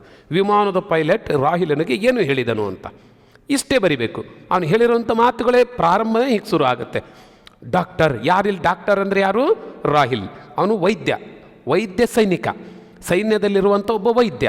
ಹಾಗಾಗಿ ಅವನು ಹೇಳ್ತಾನೆ, ಡಾಕ್ಟರ್, ರೇಡಿಯೋ ಸಮನಾಗಿ ಕಾರ್ಯನಿರ್ವಹಿಸುತ್ತಿಲ್ಲ. ವಿಮಾನದಲ್ಲಿ ಒಂದು ರೇಡಿಯೋ ಒಂದು ಯಂತ್ರ ಇರುತ್ತೆ, ಅದು ಗ್ರೌಂಡಿಂದ ಮಾಹಿತಿಯನ್ನು ಕಳಿಸ್ತಾ ಇರ್ತಾರೆ. ನಾವು ಎಲ್ಲಿದ್ದೀವಿ, ಎಷ್ಟು ದೂರದಲ್ಲಿದ್ದೀವಿ, ಎಷ್ಟು ಎತ್ತರದಲ್ಲಿದ್ದೀವಿ ಅನ್ನೋದನ್ನು, ಮತ್ತು ಅವ್ರಿಗೆ ಆಗುವಂತಹ ತೊಂದರೆಗಳನ್ನು ಅಲ್ಲಿ ವಿನಿಮಯ ಮಾಡ್ಕೊತಾ ಇರ್ತಾರೆ. ಎಲ್ಲಿಂದ ವಿಮಾನ ಹೊರಟಿದೆಯೋ ಆ ಸ್ಟೇಷನ್ನಿಗೂ ಮತ್ತು ಆ ವಿಮಾನಕ್ಕೂ ಈ ಸಂಪರ್ಕವನ್ನು ಕಲ್ಪಿಸ್ತಾ ಇರ್ತಾರೆ. ಆದರೆ ಏನಾಗ್ಬಿಟ್ಟಿದೆ, ಕತ್ಲಲ್ಲಿ ಹೋಗ್ತಾ ಇದೆ, ವಿಮಾನದ ರೇಡಿಯೋ ಸರಿ ಕೆಲಸ ಮಾಡ್ತಾ ಇಲ್ಲ, ಡಿಸ್ಕನೆಕ್ಟ್ ಆಗಿಬಿಟ್ಟಿದೆ. ಹಾಗಾಗಿ ಗ್ರೌಂಡ್ನಿಂದ, ಅಂದರೆ ವಿಮಾನದ ಹಾರಾಟದ ಕೇಂದ್ರ ಇತ್ತಲ್ಲ, ಅಲ್ಲಿಂದ ವಿಮಾನ ಸಂಪರ್ಕ ಕಳ್ಕೊಂಡ್ಬಿಟ್ಟಿದೆ. ಆವಾಗ ಸ್ವಲ್ಪ ಪೈಲಟ್ಟಿಗೆ ಭಯ ಆಯಿತು. ಹೋಗಲಿ ಎಲ್ಲರೂ ಇಳಿಸೋಣ ಅಂತಂದರೆ ಕತ್ಲಲ್ಲಿ ಏನೂ ಕಾಣ್ತಲ್ಲ, ಎಲ್ಲಂತ ಇಳಿಸೋದು? ಈ ಸ್ಥಿತಿಯನ್ನು ಅವನು ಹೇಳ್ತಾ ಇದ್ದಾನೆ. ಆವಾಗ ಇವನು ಹೇಳ್ತಾನೆ, ರಾಹಿಲ್, ಇದು ನಮ್ಮ ಪ್ರದೇಶವೇ, ವೈರಿಗಳ ಪ್ರದೇಶವೇ, ಅಲ್ಲಿ ಎಂದೂ ಕೂಡ ಗೊತ್ತಾಗ್ತಾ ಇಲ್ಲ, ಹೇಗಾದರೂ ನೆಲ ಮುಟ್ಟಿದರೆ ಸಾಕಾಗಿತ್ತು ಎನ್ನುತ್ತಾ ರಾಹಿಲ್ ತನ್ನ ಕೈಯಲ್ಲಿದ್ದ ಔಷಧ ಮತ್ತು ತುರ್ತು ಪರಿಸ್ಥಿತಿಗೆ ಬೇಕಾದ ಶಸ್ತ್ರಚಿಕಿತ್ಸಾ ಪೆಟ್ಟಿಗೆಯನ್ನು ಇನ್ನಷ್ಟು ಭದ್ರವಾಗಿ ಹಿಡಿದುಕೊಂಡನು. ಅವನು ಆ ಮಾತಿಗೆ ಸ್ವಲ್ಪ ಸ್ಪಂದಿಸ್ತಾ, ಅಯ್ಯೋ, ಇದು ನಮ್ಮ ಪ್ರದೇಶನ, ನಮ್ಮ ದೇಶದ ಮೇಲೆ ನಾವು ನಮ್ಮ ಪ್ರದೇಶದಲ್ಲಿ ಹಾರ್ತಾ ಇದ್ದೇವೋ ಅಥವಾ ವೈರಿಗಳ ಪ್ರದೇಶದ ಮೇಲೆ ಹಾರ್ತಾ ಇದ್ದೇವೋ ಒಂದು ಗೊತ್ತಾಗ್ತಾ ಇಲ್ಲಲ್ಲಪ್ಪ, ಹೇಗಾದರೂ ಮಾಡಿ ನೆಲ ಮುಟ್ಟಿದರೆ ಸಾಕಾಗಿತ್ತು ಅಂತಂದು ಅನ್ಕಂತ ತನ್ನ ಅಸಹಾಯಕತೆಯನ್ನು ವ್ಯಕ್ತಪಡಿಸ್ತಾ ಅವನ ಜೊತೆಗೆ, ಪೈಲಟ್ ಜೊತೆಗೆ, ಅವನು ಹೋಗಿದ್ದು ಯುದ್ಧ ಭೂಮಿಯಲ್ಲಿ ಸೈನಿಕರಿಗೆ, ಗಾಯಾಳುಗಳಿಗೆ ಚಿಕಿತ್ಸೆ ಕೊಡೋದಕ್ಕಲ್ವ, ಹಾಗೆ ಚಿಕಿತ್ಸಾ ಪೆಟ್ಟಿಗೆಯನ್ನು ಭದ್ರವಾಗಿ ಹಿಡ್ಕೊತಾನೆ. ಇದನ್ನು ಕೇಳ್ತಾರೆ, ರಾಹಿಲನು ಏನನ್ನು ಭದ್ರವಾಗಿ ಹಿಡಿದುಕೊಂಡನು ಅಂತ ಅಲ್ವಾ. ಆವಾಗ ತನ್ನ ಕೈಯಲ್ಲಿದ್ದ ಔಷಧ ಮತ್ತು ತುರ್ತು ಪರಿಸ್ಥಿತಿಗೆ ಬೇಕಾದ ಶಸ್ತ್ರಚಿಕಿತ್ಸಾ ಪೆಟ್ಟಿಗೆಯನ್ನು ಬಿಗಿಯಾಗಿ ಹಿಡ್ಕೊಂತಾನೆ. ಹಿಡ್ಕೊಂತಿದ್ದಂಗೆ ಇನ್ನು ಹಿಡ್ಕೊಂಡಿದ್ದಾನೆ, ಅಷ್ಟೊತ್ತಿಗೆ ವಿಮಾನ ಏನಾಗ್ಬಿಡುತ್ತೆ, ಸ್ಪಾಟ್ ಆಗಿಬಿಡ್ತೈತಿ, ದೊಡ್ಡಕ್ಕಾಗಿ ಸಿಡಿದು ಬಿಡುತ್ತೆ. ಸರಿ, ಇನ್ನಷ್ಟು ಭದ್ರವಾಗಿ ಅಷ್ಟರಲ್ಲಿ ವಿಮಾನ ಭಯಂಕರ ಶಬ್ದದೊಡನೆ ಸ್ಫೋಟಿಸಿ 100 ಹೋಳುಗಳಾಗಿ ಚದುರಿ ಬಿದ್ದಿತು. ಇದು ಸನ್ನಿವೇಶ, ಯುದ್ಧದ ಸನ್ನಿವೇಶ ಹೇಗಿರುತ್ತೆ ಅಂತ. ಅಪಾಯದಲ್ಲಿ ಸಿಕ್ಕೊಂಡ್ಬಿಟ್ರು ಇಬ್ಬರು. ಏನಾಗ್ಬಿಡ್ತು, ಸರಿ, ನೀರಿನಾಳಕ್ಕೆ ಬಿದ್ದಿದೆ. ಎಲ್ಲಿ ಬಿದ್ದಾನೆ ಅಂತ ಗೊತ್ತಿಲ್ಲ, ಎಚ್ಚರ ತಪ್ಪಿಟ್ಟಿದೆ. ಆ ಸ್ಫೋಟಕ್ಕೆ ಭಯ ಬಿದ್ದುಬಿಟ್ರು. ಸೀದಾ ಬಿದ್ದಿದ್ದಾರೆ, ಪುಣ್ಯ ಸರಿ ಇತ್ತು. ಏನಾಗ್ಬಿಡ್ತು, ನೀರಿನಾಳದಲ್ಲಿ ಎಚ್ಚರಗೊಂಡ ಡಾಕ್ಟರ್ ರಾಹಿಲ್ ನೆಲದ ಒಳಗೆ ಬಿದ್ದುಬಿಟ್ಟಿದ್ದಾನೆ. ನೀರಿನಲ್ಲಿ ಎಚ್ಚರ ಆದಾಗ ನೀರಿನ ಆಳದಲ್ಲಿದ್ದಾನೆ. ಏನೋ ಕಷ್ಟಪಟ್ಟು ಮೇಲೆ ಬಂದು ಒಂದು ಕಾಲನ್ನು ಅಲುಗಿಸಲಾಗದಿದ್ದರೂ ಹೇಗೋ ಈಜತೊಡಗಿದನು. ಕಾಲು ಅಲುಗಾಡ್ಸೋಕ್ಕಾಗ್ತಾ ಇಲ್ಲ, ಭಾಳ ಪೆಟ್ಟು ಬಿದ್ದುಬಿಟ್ಟಿದೆ. ಆದರೂ ಏನನ್ನು ಮಾಡಿ ಈಜ್ತಾ ಇದ್ದಾನೆ. ತಾನು ತೀರದ ಕಡೆಗೆ ಹೋಗುತ್ತಿದ್ದೇನೆಯೋ ಅಥವಾ ಸಾಗರದ ಕಡೆಗೆ ಹೋಗುತ್ತಿದ್ದೇನೋ ಗೊತ್ತಾಗುತ್ತಿರಲಿಲ್ಲ. ಸೈನಿಕ ಉಡುಪಿನಲ್ಲಿ ಈಜಲು ಬಹಳ ತೊಂದರೆಯಾಗುತ್ತಿತ್ತು. ಅವನು ಈಜ್ತಾ ಇದ್ದಾನೆ, ಯಾವ ಕಡೆ ಹೋಗ್ತಾ ಇದ್ದಾನೆ ಗೊತ್ತಿಲ್ಲ. ಕತ್ಲು, ಅದು ಹೊಸ ಪ್ರದೇಶ, ಕತ್ತಲು ಬೇರೆ. ನಾನು ಯಾವ ಕಡೆ ಹೋಗ್ತೇನೆ ಗೊತ್ತಿಲ್ಲ. ಏನು ಸಮುದ್ರದ ಕಡೆಗೆ ಹೋಗ್ತಾ ಇತ್ತೋ, ಏನು ನದಿಯಲ್ಲಿ ಹೋಗ್ತಾ ಇದ್ದಾನೆ, ನದಿ ಹರಿತಾ ಇದೆ, ಗೊತ್ತಾಗ್ತಾ ಇದೆ ಅವನಿಗೆ ನದಿ ಇದು ಅಂತ. ಸಮುದ್ರದ ಕಡೆ ಹೋಗ್ತಾ ಇದೆಯೋ ಅಥವಾ ದಡದ ಕಡೆ ಕೀಸ್ತಾ ಇದ್ದಾನೋ ಒಂದು ಗೊತ್ತಾಗ್ತಾ ಇಲ್ಲ ಅವನಿಗೆ, ಹೋಗ್ತಾ ಇದ್ದಾನೆ ಒಟ್ಟಾರೆ. ಆಮೇಲೆ ಏನಾಗ್ಬಿಡ್ತು, ಬಹಳ ಹೊತ್ತು ಹೀಗೆ ಈಸ್ತಾ ಹೋದ ನಂತರ ಒಂದು ಏನಾಗ್ಬಿಡುತ್ತೆ, ಇಷ್ಟೇನು ಇನ್ನೇನು ಮುಳುಗಕ್ಕೆ ಬಿಡ್ತೀನಿ, ಆಗೋದಿಲ್ಲ ನನ್ನಿಂದ ಅಂಥೇಳಿ ಹತಾಶೆಯಿಂದ ಕೊನೆ ಬಾರಿ ತಲೆ ಎತ್ತಿ ನೋಡ್ತಾನೆ. ಇನ್ನು ನನ್ನಿಂದ ಈಜಕ್ಕಾಗೋದಿಲ್ಲ, ಕೈ ಸೋತ್ಬಿಟ್ಟು ಕಾಲು ನೋವಾಗ್ಬಿಡ್ತು, ಇನ್ನು ಮುಳುಗ್ಬಿಡ್ತೀನಿ ಅನ್ನೋ ಟೈಮಿಗೆ ಏನೋ ಒಂದು ಘಟನೆ ನಡೀತೇನು, ಕಣ್ಣು ಕೋರೈಸುವ ಮಿಂಚೊಂದು ಮಿಂಚಿ ಸಮೀಪದಲ್ಲೇ ತೀರವಿರುವುದನ್ನು ಪರಿಚಯಿಸಿತು. ಕಿವಿಗಡೆ ಚಿಕ್ಕುವ ಗುಡುಗೊಂದು ಹಿಂಬಾಲಿಸಿತು. ಏನಾಗ್ಬಿಡ್ತು, ತಕ್ಷಣ ಒಂದು ದೊಡ್ಡ ಸಿಡಿಲು ಥರ ಬಂದ್ಬಿಡ್ತು. ಸಿಡ್ಲು ಅಥವಾ ಮಿಂಚು, ಆ ಮಿಂಚಿನ ಬೆಳಕಿನಲ್ಲಿ ಅವನು ನೋಡ್ತಾನೆ, ಪಕ್ಕದಲ್ಲೇ ಸ್ವಲ್ಪ ಮರಗಳು ಅದಿದು ಕಾಣ್ತು. ಓ, ಇಲ್ಲಿ ಹತ್ತಿರದಲ್ಲಿ ದಡ ಇದೆ ಅಂತ ಗೊತ್ತಾಯಿತು. ಸ್ವಲ್ಪ ಹೊಸ ಹುಮ್ಮಸ್ಸು ಬಂತು. ತೀರ ಕಣ್ಣಿಗೆ ಬಿದ್ದೊಡನೆ, ಯಾವಾಗ ಅಲ್ಲಿ ತೀರ ಇದೆ, ದಡ ಇದೆ ಅಂತ ಕಣ್ಣಿಗೆ ಬಿತ್ತು, ತಕ್ಷಣ ಹೊಸ ಹುಮ್ಮಸ್ಸು ಬಂದ್ಬಿಡ್ತು. ಏನಾಗ್ಬಿಡ್ತು, ಅವನು ದೇಹದಲ್ಲಿ ಹೊಸ ರಕ್ತ ಸಂಚಾರವಾದಂತಾಗಿ ತನ್ನೆಲ್ಲ ಶಕ್ತಿಯನ್ನು ಒಟ್ಟುಗೂಡಿಸಿ ಬಲವಾಗಿ 2 ಕೈಗಳನ್ನು ನೀರನ್ನು ಹಿಂದಕ್ಕೆ ತಳ್ಳುತ್ತಾ ದಡ ಸೇರಿದ. ದಡಕ್ಕೆ ಹೋದ, ದೀರ್ಘವಾದ ನಿಟ್ಟಿಸುರು ಬಿಟ್ಟನು. ಹಬ್ಬ, ಅಂತೂ ನಾನು ತಲುಪಿದೆ ಅಂತಾಯಿತು. ಸರಿ, ದಡ ಸೇರಿ ಆಯಿತು. ಆದರೆ ಈ ನೆಲ ಯಾರಿಗೆ ಸೇರಿದ್ದು? ದಡಕ್ಕೆ ಹೊತ್ತು ಹೋಗ್ಬಿಟ್ಟ. ಭಯ ಬಿದ್ದುಬಿಡ್ತು. ಈಗ ಅವರಿಗೆ ಎಚ್ಚರ ಆಯಿತು, ಅಯ್ಯೋ, ಇದು ತನ್ನನ್ನು ಹಿಡಿದು ಕೊಲ್ಲುವವರಿಗೋ ಅಥವಾ ತನ್ನನ್ನು ಬದುಕಿಸಿ ರಕ್ಷಣೆ ನೀಡುವವರಿಗೆ ಸೇರಿದ್ದೀ ನೆಲ ಅಂತ ಅವನಿಗೆ ಡೌಟ್ ಬಂತು. ಇದೇನು ವೈರಿಗಳ ನೆಲದಲ್ಲಿದ್ದೀನೋ ಅಥವಾ ತನ್ನ ಕಡೆಯವರ ನೆಲದಲ್ಲಿದ್ದೇನೋ ಎಂದು ಗೊತ್ತಾಗ್ತಾ ಇಲ್ಲಲ್ಲ ಅಂತ ಅವನು ಯೋಚಿಸ್ತಿದ್ದಾನೆ. ಆತನು ಎದ್ದು ನಿಲ್ಲಲು ಪ್ರಯತ್ನಿಸಿದನು. ಆತು ಎದ್ದು ನಿಂತ್ಕನಕ್ಕೆ ನೋಡ್ದ. ಒಂದು ಕಾಲು ಅಸಾಧ್ಯವಾದ ನೋವಿನಿಂದ ತತ್ತರಿಸಿತು. ಭಾಳ ನೋವಿತ್ತು, ಕಾಲು ತತ್ತರಿಸ್ಬಿಡ್ತು. ಆತನು ಅಲ್ಲೇ ಕುಸಿದು ಕುಳಿತನು, ಕುಂತುಬಿಟ್ಟ. ಪಾಪ ನೋಡಿ, ಒಂದು ಯುದ್ಧ ಎಂಥ ಹೀನಾಯ ಸ್ಥಿತಿಗೆ ತರುತ್ತೆ ಮನುಷ್ಯನನ್ನು ಅಂತ. ಸರಿ, ಆದರೆ ಈ ಯುದ್ಧ ಅದ್ಭುತವೆನಿಸಿತು. ಮುಂದೇನು ಮಿಂಚು ಮತ್ತೊಮ್ಮೆ ಮಿಂಚಿತು. ಇನ್ನೇನು ಕುತ್ಕೊಂಡಿದ್ದ ಹೀಗೆ ಆ ಕಡೆ ಈ ಕಡೆ ನೋಡ್ತಾ ಎದ್ದು ನಿಲ್ಲಕ್ಕಾಗ್ತಾ ಇಲ್ಲ. ಅಷ್ಟೊಂದೇ ಮತ್ತೊಂದು ಜೋರಾಗಿ ಮಿಂಚು ಬಂತು. ಆ ಬೆಳಕಿನಲ್ಲಿ ಕಣ್ಣಿಗೆ ಬಿತ್ತು ಸಾಮಾನ್ಯದೊಂದು ಒಂಟಿ ಮನೆ. ದೂರದಲ್ಲಿ ಒಂದೇ ಒಂದು ಮನೆ ಕಾಣ್ದಂಗೆ ಆತವನಿ. ಓಹ್, ಭಾಳ ಧೈರ್ಯ ಆಗ್ಬಿಡ್ತು. ಓ, ಏನು ಮನೆ ಕಾಣ್ತಾ ಇದೆ. ಆದರೆ ಏನಾಗ್ಬಿಡ್ತು, ಅಲ್ಲಿ ಇವ್ರು ಹೋಗ್ಬೇಕಲ್ಲ, ಧಾರಾಕಾರವರೆಗೆ ಸುರಿಯುತ್ತಿದ್ದ ಈ ಮಳೆಯಿಂದ ಮೊದಲು ರಕ್ಷಣೆ ಪಡೆಯಬೇಕು, ಮುರಿದು ಹೋದ ಕಾಲಿನ ಆರೈಕೆಯಾಗಬೇಕು. ಅದು ಒಂದು ಯೋಚನೆ. ಮನೆ ಇದೆ, ಏನಾರು ಮಾಡಿ ಈ ಮಳೆಯಿಂದ ರಕ್ಷಣೆ ಪಡೆಯೋದಕ್ಕೆ ಮನೆ ಒಳಗೆ ಹೋಗೋಣ, ಆಮೇಲೆ ಈ ಕಾಲಿಗೆ ಏನಾರು ಸ್ವಲ್ಪ ಚಿಕಿತ್ಸೆ ಮಾಡ್ಕೊಳೋಣ ಅಂತಂದು ಏನು ಮಾಡಿಬಿಟ್ಟ, ಆತನು ಕತ್ತಲಲ್ಲೇ ತೆವಳತೊಡಗಿದನು. ಎದ್ದು ನಿಲ್ಲಕ್ಕಾಗ್ತಾ ಇಲ್ಲ, ನಡೆಯೋಕ್ಕಾಗ್ತಾ ಇಲ್ಲ, ತೆವಳುಕೊಂತ ಹೋದ. ಒಂದಷ್ಟು ದೂರ ಚಲಿಸಿದನೋ ಇಲ್ಲವೋ ಮಹಿಳೆಯೊಬ್ಬಳ ಆರ್ತನಾದ. ಸ್ವಲ್ಪ ದೂರ ಹೋದ. ಅಷ್ಟೊತ್ತಿಗೆ ಒಂದು ಆರ್ತನಾದ, ಕಷ್ಟದಲ್ಲಿ ಸಿಲುಕಿದಂಥ ಒಂದು ಧ್ವನಿ ಕೇಳಬಂತು. ಕೂಗು, ಏನು ಆರ್ತನಾದ ಕೇಳ್ತು. ಆ ಮಳೆಯ ಶಬ್ದವನ್ನು ಭೇದಿಸಿ ಆತನ ಕಿವಿಯೊಳಗೆ ನುಗ್ಗಿತು. ಧಾರಾಕಾರ ಮಳೆಯ ಶಬ್ದ ಬೇರೆ, ಅದ್ರ ಮಧ್ಯೆ ಆ ಹೆಣ್ಣು ಮಗಳು ಕೂಗ್ತಾ ಇರುವಂಥ ಧ್ವನಿ ಅವನ ಕಿವಿಯೊಳಗೆ ಹೋಯಿತು. ಏನೋ ಅಂತ ಸ್ವಲ್ಪ ಗಾಬರಿಯಾದ. ಏನು, ಮನೆಯೊಳಗೆ ಏನೋ ಸಂಭವಿಸುತ್ತಿದೆ. ಮನೆಯೊಳಗೆ ಯಾಕೆ ಹಿಂಗೆ ಚೀರ್ತಿದ್ದಾಳ ಆ ಹುಡುಗಿ? ಏನೋ ಸಂಭವಿಸ್ತಾ ಇದೆ. ಆತನಿಗೆ ಈ ಕದವನ್ನು ತಟ್ಟಿದರೆ ಪರಿಣಾಮವೇನಾಗಬಹುದು? ಸ್ವಲ್ಪ ಆತಂಕಕ್ಕೊಳಗಾದ. ಸರಿ, ಯಾವ ರೀತಿ ಅಪಾಯದಲ್ಲಿ ಸಿಲುಕಿದ್ದಾಳೆ ಆ ಹೆಣ್ಣುಮಗಳು? ಆ ಮನೆಯೊಳಗೆ ಏನು ಸಂಭವಿಸುತ್ತಿದೆ? ತಾನೀಗ ಕದ ತಟ್ಟಿದ್ರೆ ಏನಾಗ್ಬೋದು ಅನ್ನುವಂಥ 3-4 ಪ್ರಶ್ನೆಗಳು ಅವನ ಮನಸ್ಸಿನಲ್ಲಿ ಮೂಡಿದವು. ಇದೊಂದು ಪ್ರಶ್ನೆ ಕೇಳ್ತಾರೆ. ಏನು, ರಾಹಿಲನು ಆರ್ತನಾದ ಕೇಳಿದಾಗ ಅವನ ಮನದಲ್ಲಿ ಮೂಡಿದ ಪ್ರಶ್ನೆಗಳು ಏನೇನು ಅಂತ. ಈ ಪ್ರಶ್ನೆಗಳನ್ನೇ ಬರಿಬೇಕು. 4 ಪ್ರಶ್ನೆಗಳು ನೀವು ಬರಿಬೇಕಾಗುತ್ತೆ. ಸರಿ, ಅಲ್ಲಿಂದ ಆ ಮನೆಯಿಂದ ಒಂದೇ ಒಂದು ಬೆಳಕಿನ ಕಿರಣು ಹೊರಗಡೆ ಬರ್ತಾ ಇಲ್ಲ. ಗುಹೆಯಲ್ಲಿ ಯಾರೋ ಒಂದು ಒಳಗಿನಿಂದ ಹೆಂಗಸೊಬ್ಬಳು ಜೋರಾಗಿ ಕೇಳ್ತಾ ಇದ್ಲು. ಏನೋ ಒಂದು ದೊಡ್ಡ ಮನೆಯಿಂದ ಒಂದೇ ಒಂದು ಬೆಳಕಿನ ಕಿರಣವೂ ಹೊರಗಡೆ ಬರ್ತಾ ಇರಲಿಲ್ಲ. ಸರಿ, ಗಡಿ ಪ್ರದೇಶದಲ್ಲಿ ವಿಮಾನ ದಾಳಿಯಿಂದ ರಕ್ಷಿಸಿಕೊಳ್ಳಲು ಬ್ಲಾಕ್ಔಟ್ ನಿಯಮ ಪಾಲಿಸಲಾಗುತ್ತಿದೆ. ಅಲ್ಲಿ ಯಾರು ಬೆಳಕೆ ಹಚ್ಚಿಲ್ಲ, ಮನೆಯಲ್ಲಿ ಬೆಳಕೆ ಇಲ್ಲ, ಒಂದು ಬೆಳಕು ಹೊರ ಬರ್ತಾ ಇಲ್ಲ. ಹಾಗಾಗಿ ಕತ್ಲಲ್ಲಿ ಇದ್ದಿದ್ದರಿಂದ ಯಾಕೆ ಅಂತ ನೋಡಿದ ಬ್ಲಾಕ್ಔಟ್ ನಿಯಮ ಇಲ್ಲಿ ಜಾರಿಯಾಗಿದೆ ಅಂತ ಗೊತ್ತಾಯಿತು. ಸರಿ, ಇಂತಹ ಈ ಸಮಯದಲ್ಲಿ ಆ ಮನೆಯೊಳಗೆ ಯಾವ ರೀತಿಯ ಕ್ರೌರ್ಯ ನಡೆಯುತ್ತಿದೆ, ಹಂಗಾರೆ ಏನು ಆಗ್ತಾ ಇರ್ಬೋದು ಇಲ್ಲಿ ಅಂತ ಯೋಚನೆ ಮಾಡ್ತಾ ಇದ್ದ. ಅಷ್ಟೊತ್ತಿಗೆ ಮತ್ತೊಂದು ಸರಿ ಒಂದು ಕೂಗು ಬಂತು. ಏನದು? ಯಾ ಅಲ್ಲಾ, ಮಹಿಳೆಯ ಆರ್ತನಾದ ಇನ್ನಷ್ಟು ಸ್ಪಷ್ಟವಾಗಿ ಕೇಳಿಸಿತು. ಹತ್ತಿರ ಹೋಗ್ಬಿಟ್ಟಿದ್ದಾನೆ, ಒಳಗಿಂದ ಯಾಲಾ ಅಂತ ಕೂಗ್ತಾ ಇದ್ಲವಳು. ಈಗ ಮಾತ್ರ ರಾಹಿಲನ ಮುಖದಲ್ಲಿ ಭಯದ ನೆರಳು ಮರೆಯಾಗಿ ಕೊಂಚ ನೆಮ್ಮದಿ ಕಾಣಿಸಿತು. ಅವನಿಗೆ ಅರ್ಥ ಆಯ್ತು, ಓ ಏನೋ ತೊಂದರೆ ಇಲ್ಲ, ಏನೋ ಘಟನೆ ನಡೀತಾ ಇದೆ ಅಂತ ಅನ್ನಿಸ್ತು. ಸರಿ, ಅವನು ಹೇಗೆ ಬೇಗನೆ ಏನು ಮಾಡ್ತಾನೆ, ಬೇಗನೆ ಆ ಮನೆ ಹತ್ತ ತೆವಳತೊಡಗಿನು. ತುರ್ತು ಚಿಕಿತ್ಸಾ ಪೆಟ್ಟಿಗೆ ಆತನ ಕೈಯಿಂದ ಯಾವಾಗಲೂ ಜಾರಿ ಬಿದ್ದಿತ್ತು. ಆ ವಿಮಾನದಲ್ಲಿದ್ದ ಬಿಗೆ ಹಿಡ್ಕೊಂಡಿದ್ದ, ಆದರೆ ಸ್ಫೋಟದಲ್ಲಿ ಆ ಬಿದ್ದಾಗ ಎಲ್ಲಿ ಬಿದ್ದುಬಿಡುತ್ತೇನೋ ಹೋಗ್ಬಿಟ್ಟಿತ್ತು. ಸರಿ, ಮತ್ತೊಮ್ಮೆ ಮಿಂಚಿದಾಗ ತಾನು ಆ ಮನೆಯ ತೀರಾ ಸಮೀಪಕ್ಕೆ ಬಂದಿರುವುದು ಆತನಿಗೆ ಅನಿಸಿತು. ಒಳಗಿನಿಂದ ಮತ್ತೊಮ್ಮೆ ಸುಸ್ಪಷ್ಟವಾದ ನರಳಾಟದ ಬೆನ್ನಲ್ಲೇ ಹಿರಿಯ ಹೆಂಗಸೊಬ್ಬಳ ಸಾಂತ್ವನ ಕೇಳಿ ಬಂತು. ಸರಿ, ಏನು ಮಾಡಲಿ ಮಗಳೇ, ಆ ಮುದುಕಿ ಹೇಳ್ತಾ ಇದ್ದಾಳೆ, ಅಯ್ಯೋ ಏನು ಮಾಡಲಿ ಮಗಳೇ, ಈ ಮಳೆಯಲ್ಲಿ ಈ ಕತ್ತಲಲ್ಲಿ ನಾನು ಯಾರನ್ನು ಕರೆಯಲಿ? ಒಮ್ಮೆ ಬೆಳಗಾಗಿದ್ದರೆ ಸಾಕಾಗಿತ್ತು. ರಾಹಿಲ್ ತೆವಳುತ್ತಾ ಹೇಗೋ ಮೆಟ್ಟಿಲು ಹತ್ತಿ ಬಡಿದನು. ಅಲ್ಲಿ ಹತ್ರ ಹೋದ, ಬಾಗಿಲನ್ನು ಬಡಿದ. ಸರಿ, ಅಮ್ಮ ಬಾಗಿಲು ತೆರೆಯಿರಿ ಅಂದ. ಆಮೇಲೆ ಅಲ್ಲಿಂದ ಒಳಗಿಂದ ಒಂದು ಧ್ವನಿ ಬಂತು, ಹಾಂ ಯಾರಪ್ಪ ಅದು ಅಂತ. ಸರಿ, ಹಾಂ ಯಾರಪ್ಪ ಅದು, ಈ ವೇಳೆಯಲ್ಲಿ ಈ ಕತ್ತಲ ಗುಹೆಯಲ್ಲಿ ಯಾರು ಎಂದು ಒಳಗಿನಿಂದಲೇ ಹೆಂಗಸೊಬ್ಬಳು ಜೋರಾಗಿ ಕೇಳಿದಳು. ಯಾರದು ಅಂತ ಕೇಳಿದ್ಲು. ಆವಾಗ ಇವನು ಬಹಳ ಇಂಪಾರ್ಟೆಂಟ್ ಆದಂಥ ಒಂದು ಲೈನ್ ಇದು ಸಂದರ್ಭಕ್ಕೆ ಕೇಳ್ತಿರ್ತಾರೆ. ದಯವಿಟ್ಟು ಬಾಗಿಲು ತೆಗಿರಿ, ನಾನು ಗಾಯಗೊಂಡಿದ್ದೇನೆ, ಪ್ಲೀಸ್ ದಯನೀಯವಾಗಿ ಅಂಗಲಾಚಿದನು ರಾಹಿಲ್. ಬಹಳ ದಯನೀಯವಾಗಿ ರಿಕ್ವೆಸ್ಟ್ ಮಾಡ್ಕೊಂಡು ಕೇಳ್ದ. ಆವಾಗ ಅವಳು ಹೇಳ್ತಾಳೆ, ಗಾಯಗೊಂಡಿದ್ದೇನೆ ಅನ್ನಲ್ಲ. ಆವಾಗ ಆ ಒಳಗಿಂದನೇ ಪ್ರಶ್ನೆ, ಗಾಯ? ಎಲ್ಲರಿಗೂ ದೇಹಕ್ಕೂ ಮನಸ್ಸಿಗೂ ಗಾಯ ಮಾಡುವುದೇ ಯುದ್ಧದ ಪರಿತಾನೆ? ಮುದುಕಿಯೊಬ್ಬಳು ಗೊಣಗುತ್ತಾ ಬಾಗಿಲು ತೆರೆದಳು.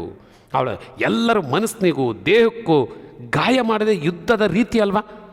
ಗಾಯ ಅಂತೆ, ಗಾಯ, ನಿನ್ನ ದೇಹಕ್ಕೆ ಗಾಯ ಆದರೆ ನಮಗೆ ಮನಸ್ಸಿಗೆ ಗಾಯ ಆಗಿದೆ ಅನ್ಕೊಂತ ಬೇಸರದಿಂದ ಬಾಗಿಲನ್ನು ಬೈತಾ ಬಾಗಿಲನ್ನು ತೆರೆದ್ಲು. ಸರಿ, ತೆಗೆದ ತಕ್ಷಣವೇ ರಾಹಿಲನ್ನು ತೆವಳುತ್ತಲೇ ಆತುರದಿಂದ ಮನೆಯೊಳಗೆ ನುಗ್ಗಿ ಬಾಗಿಲಿಕ್ಕಿಕೊಂಡ. ಮನೆ ಆಕೆಯನ್ನು ದಿಟ್ಟಿಸಿದನು. ಸರಿ, ತಲೆಗೂದಲು ಬೆಳ್ಳಗಾದ ಮುದುಕಿ, ಸಾಲೆ ವಯಸ್ಸಾಗಿತ್ತು. ಕೈಯಲ್ಲೊಂದು ಚಿಕ್ಕ ದೀಪದ ಬೆಳಕು ಹೊರ ಬೀಳದಂತೆ ಒಂದು ಭಾಗಕ್ಕೆ ಕಾಗದವನ್ನು ಅಂಟಿಸಲಾಗಿತ್ತು. ಮುಖವೆಲ್ಲ ಸುಕ್ಕುಗಟ್ಟಿದ ಮುದುಕಿ ದೀಪವನ್ನು ರಾಹಿಲನ ಮುಖದ ಸಮೀಪ ಹಿಡಿದು ಆತನ ಮುಖವನ್ನೇ ಪರೀಕ್ಷಿಸ್ತಾಳೆ. ದಿಟ್ಟಿಸಿದಳು, ಯಾರಪ್ಪ ನೀನು? ನಮ್ಮ ಕಡೆ ಅಂತಾನೇ ಅಂತ ಕೇಳಿದ್ಲು. ಅಂದರೆ ನಮ್ಮ ಕಡೆ ಸೈನಿಕ ಇರ್ಬೋದು ಅಂತ ಕೇಳ್ತಾಳೆ. ಭಯ ಮತ್ತು ಸಂದೇಹದ ಛಾಯೆ ಇತ್ತು ಮುದುಕಿಯ ಮಾತುಗಳಲ್ಲಿ. ಸರಿ, ಆತನು ಮುದುಕಿಯ ಕೈಯ ದೀಪದ ಎಡೆಗೆ ದೃಷ್ಟಿ ಹೊರಳಿಸಿ, ನಾನು ಯುದ್ಧ ಮಾಡುವ ಮೂರ್ಖರ ಕಡೆಯವನಲ್ಲ. ಎಂಥ ಒಳ್ಳೆ ಮಾತನ್ನು ಹೇಳ್ತಾನೆ ನೋಡಿ ಅಲ್ವಾ. ನಮ್ಮ ಕಡೆ ತಾನೇ ಅಂತ ಕೇಳಿದಾಗ, ನಾನು ಯುದ್ಧ ಮಾಡುವ ಮೂರ್ಖರ ಕಡೆಯವನಲ್ಲ, ಸಂಕಷ್ಟಕ್ಕೀಡಾದ ಮನುಷ್ಯರ ಕಡೆಯವನು ಎಂದು ಗಂಭೀರವಾಗಿ ನುಡಿದ. ಇದು ಎಂಥ ಮಾತು ನೋಡಿ, ಬಹಳ ವಿಶೇಷವಾದಂಥ ಮಾತನ್ನು ಇಲ್ಲಿ ಲೇಖಕಿ ಆ ರಾಹಿಲನ ಮೂಲಕ ಹೇಳಿಸ್ತಾಳೆ. ಸರಿ, ಅಷ್ಟಾದ ತಕ್ಷಣವೇ ಮತ್ತೆ ಆ ಮುದುಕಿಯ ಸೊಸೆ ಮತ್ತೆ ಕೂಗ್ತಾಳೆ, ಯಾ ಅಲ್ಲ ಉಮ್ಮಾ, ನನ್ನನ್ನು ರಕ್ಷಿಸಿ, ನಾನಿನ್ನು ತಾಳಲಾರೆ. ಒಳಗಿನಿಂದ ಮತ್ತೊಮ್ಮೆ ಕೇಳಿತು ಆರ್ತನಾದ. ಮತ್ತೆ ಕೂಗ್ಕೊಂಡ್ಲು. ಆವಾಗ ಇವನು ಕೇಳ್ತಾನೆ, ಯಾರಮ್ಮ ಅದು, ಏನಾಗಿದೆ? ತನ್ನ ನೋವನ್ನು ಮರೆತು ಕೇಳಿದನು ರಾಹಿಲ್. ಅವಳು ನೋವಿನಿಂದ ನರಳ್ತಾ ಇರೋದು, ತನಗೂ ನೋವಾಗಿದೆ, ತನ್ನ ನೋವು ಇದೆ, ಅದನ್ನು ಮರೆತು ಯಾರದು ಹಂಗೆ ಕೂಗ್ತಿರೋದು? ಏನು ಹೇಳಲ್ಲಪ್ಪ, ಮುದುಕಿ ಹೇಳ್ತಾಳೆ, ಏನು ಹೇಳಲ್ಲಪ್ಪ, ನನ್ನ ಸೊಸೆ ಹೆರಿಗೆ ಬೇನೆ ತಿನ್ನುತ್ತಿದ್ದಾಳೆ, ಸಂಜೆಯಿಂದಲೇ ನೋವು ಪ್ರಾರಂಭವಾಗಿದೆ. ಡಾಕ್ಟರನ್ನು ಅಥವಾ ಸೂಲಗಿತ್ತಿ, ಅಂದರೆ ಅಲ್ಲೇ ಸ್ಥಳೀಯವಾಗಿರುವಂಥ ಹೆರಿಗೆ ಮಾಡಿಸುವಂಥ ಹೆಂಗಸು, ಆ ಸೂಲಗಿತ್ತಿಯನ್ನು ಕರೆಯೋಣವೆಂದರೆ ಈ ಬಾಂಬುಗಳು ಮೇಲ್ಗಡೆಗೆ ಬಾಂಬ್ ಹಾಕ್ತಾ ಇದ್ದಾರೆ. ಬ್ಲ್ಯಾಕ್ಔಟ್ ನೇಮ ಬೇರೆ.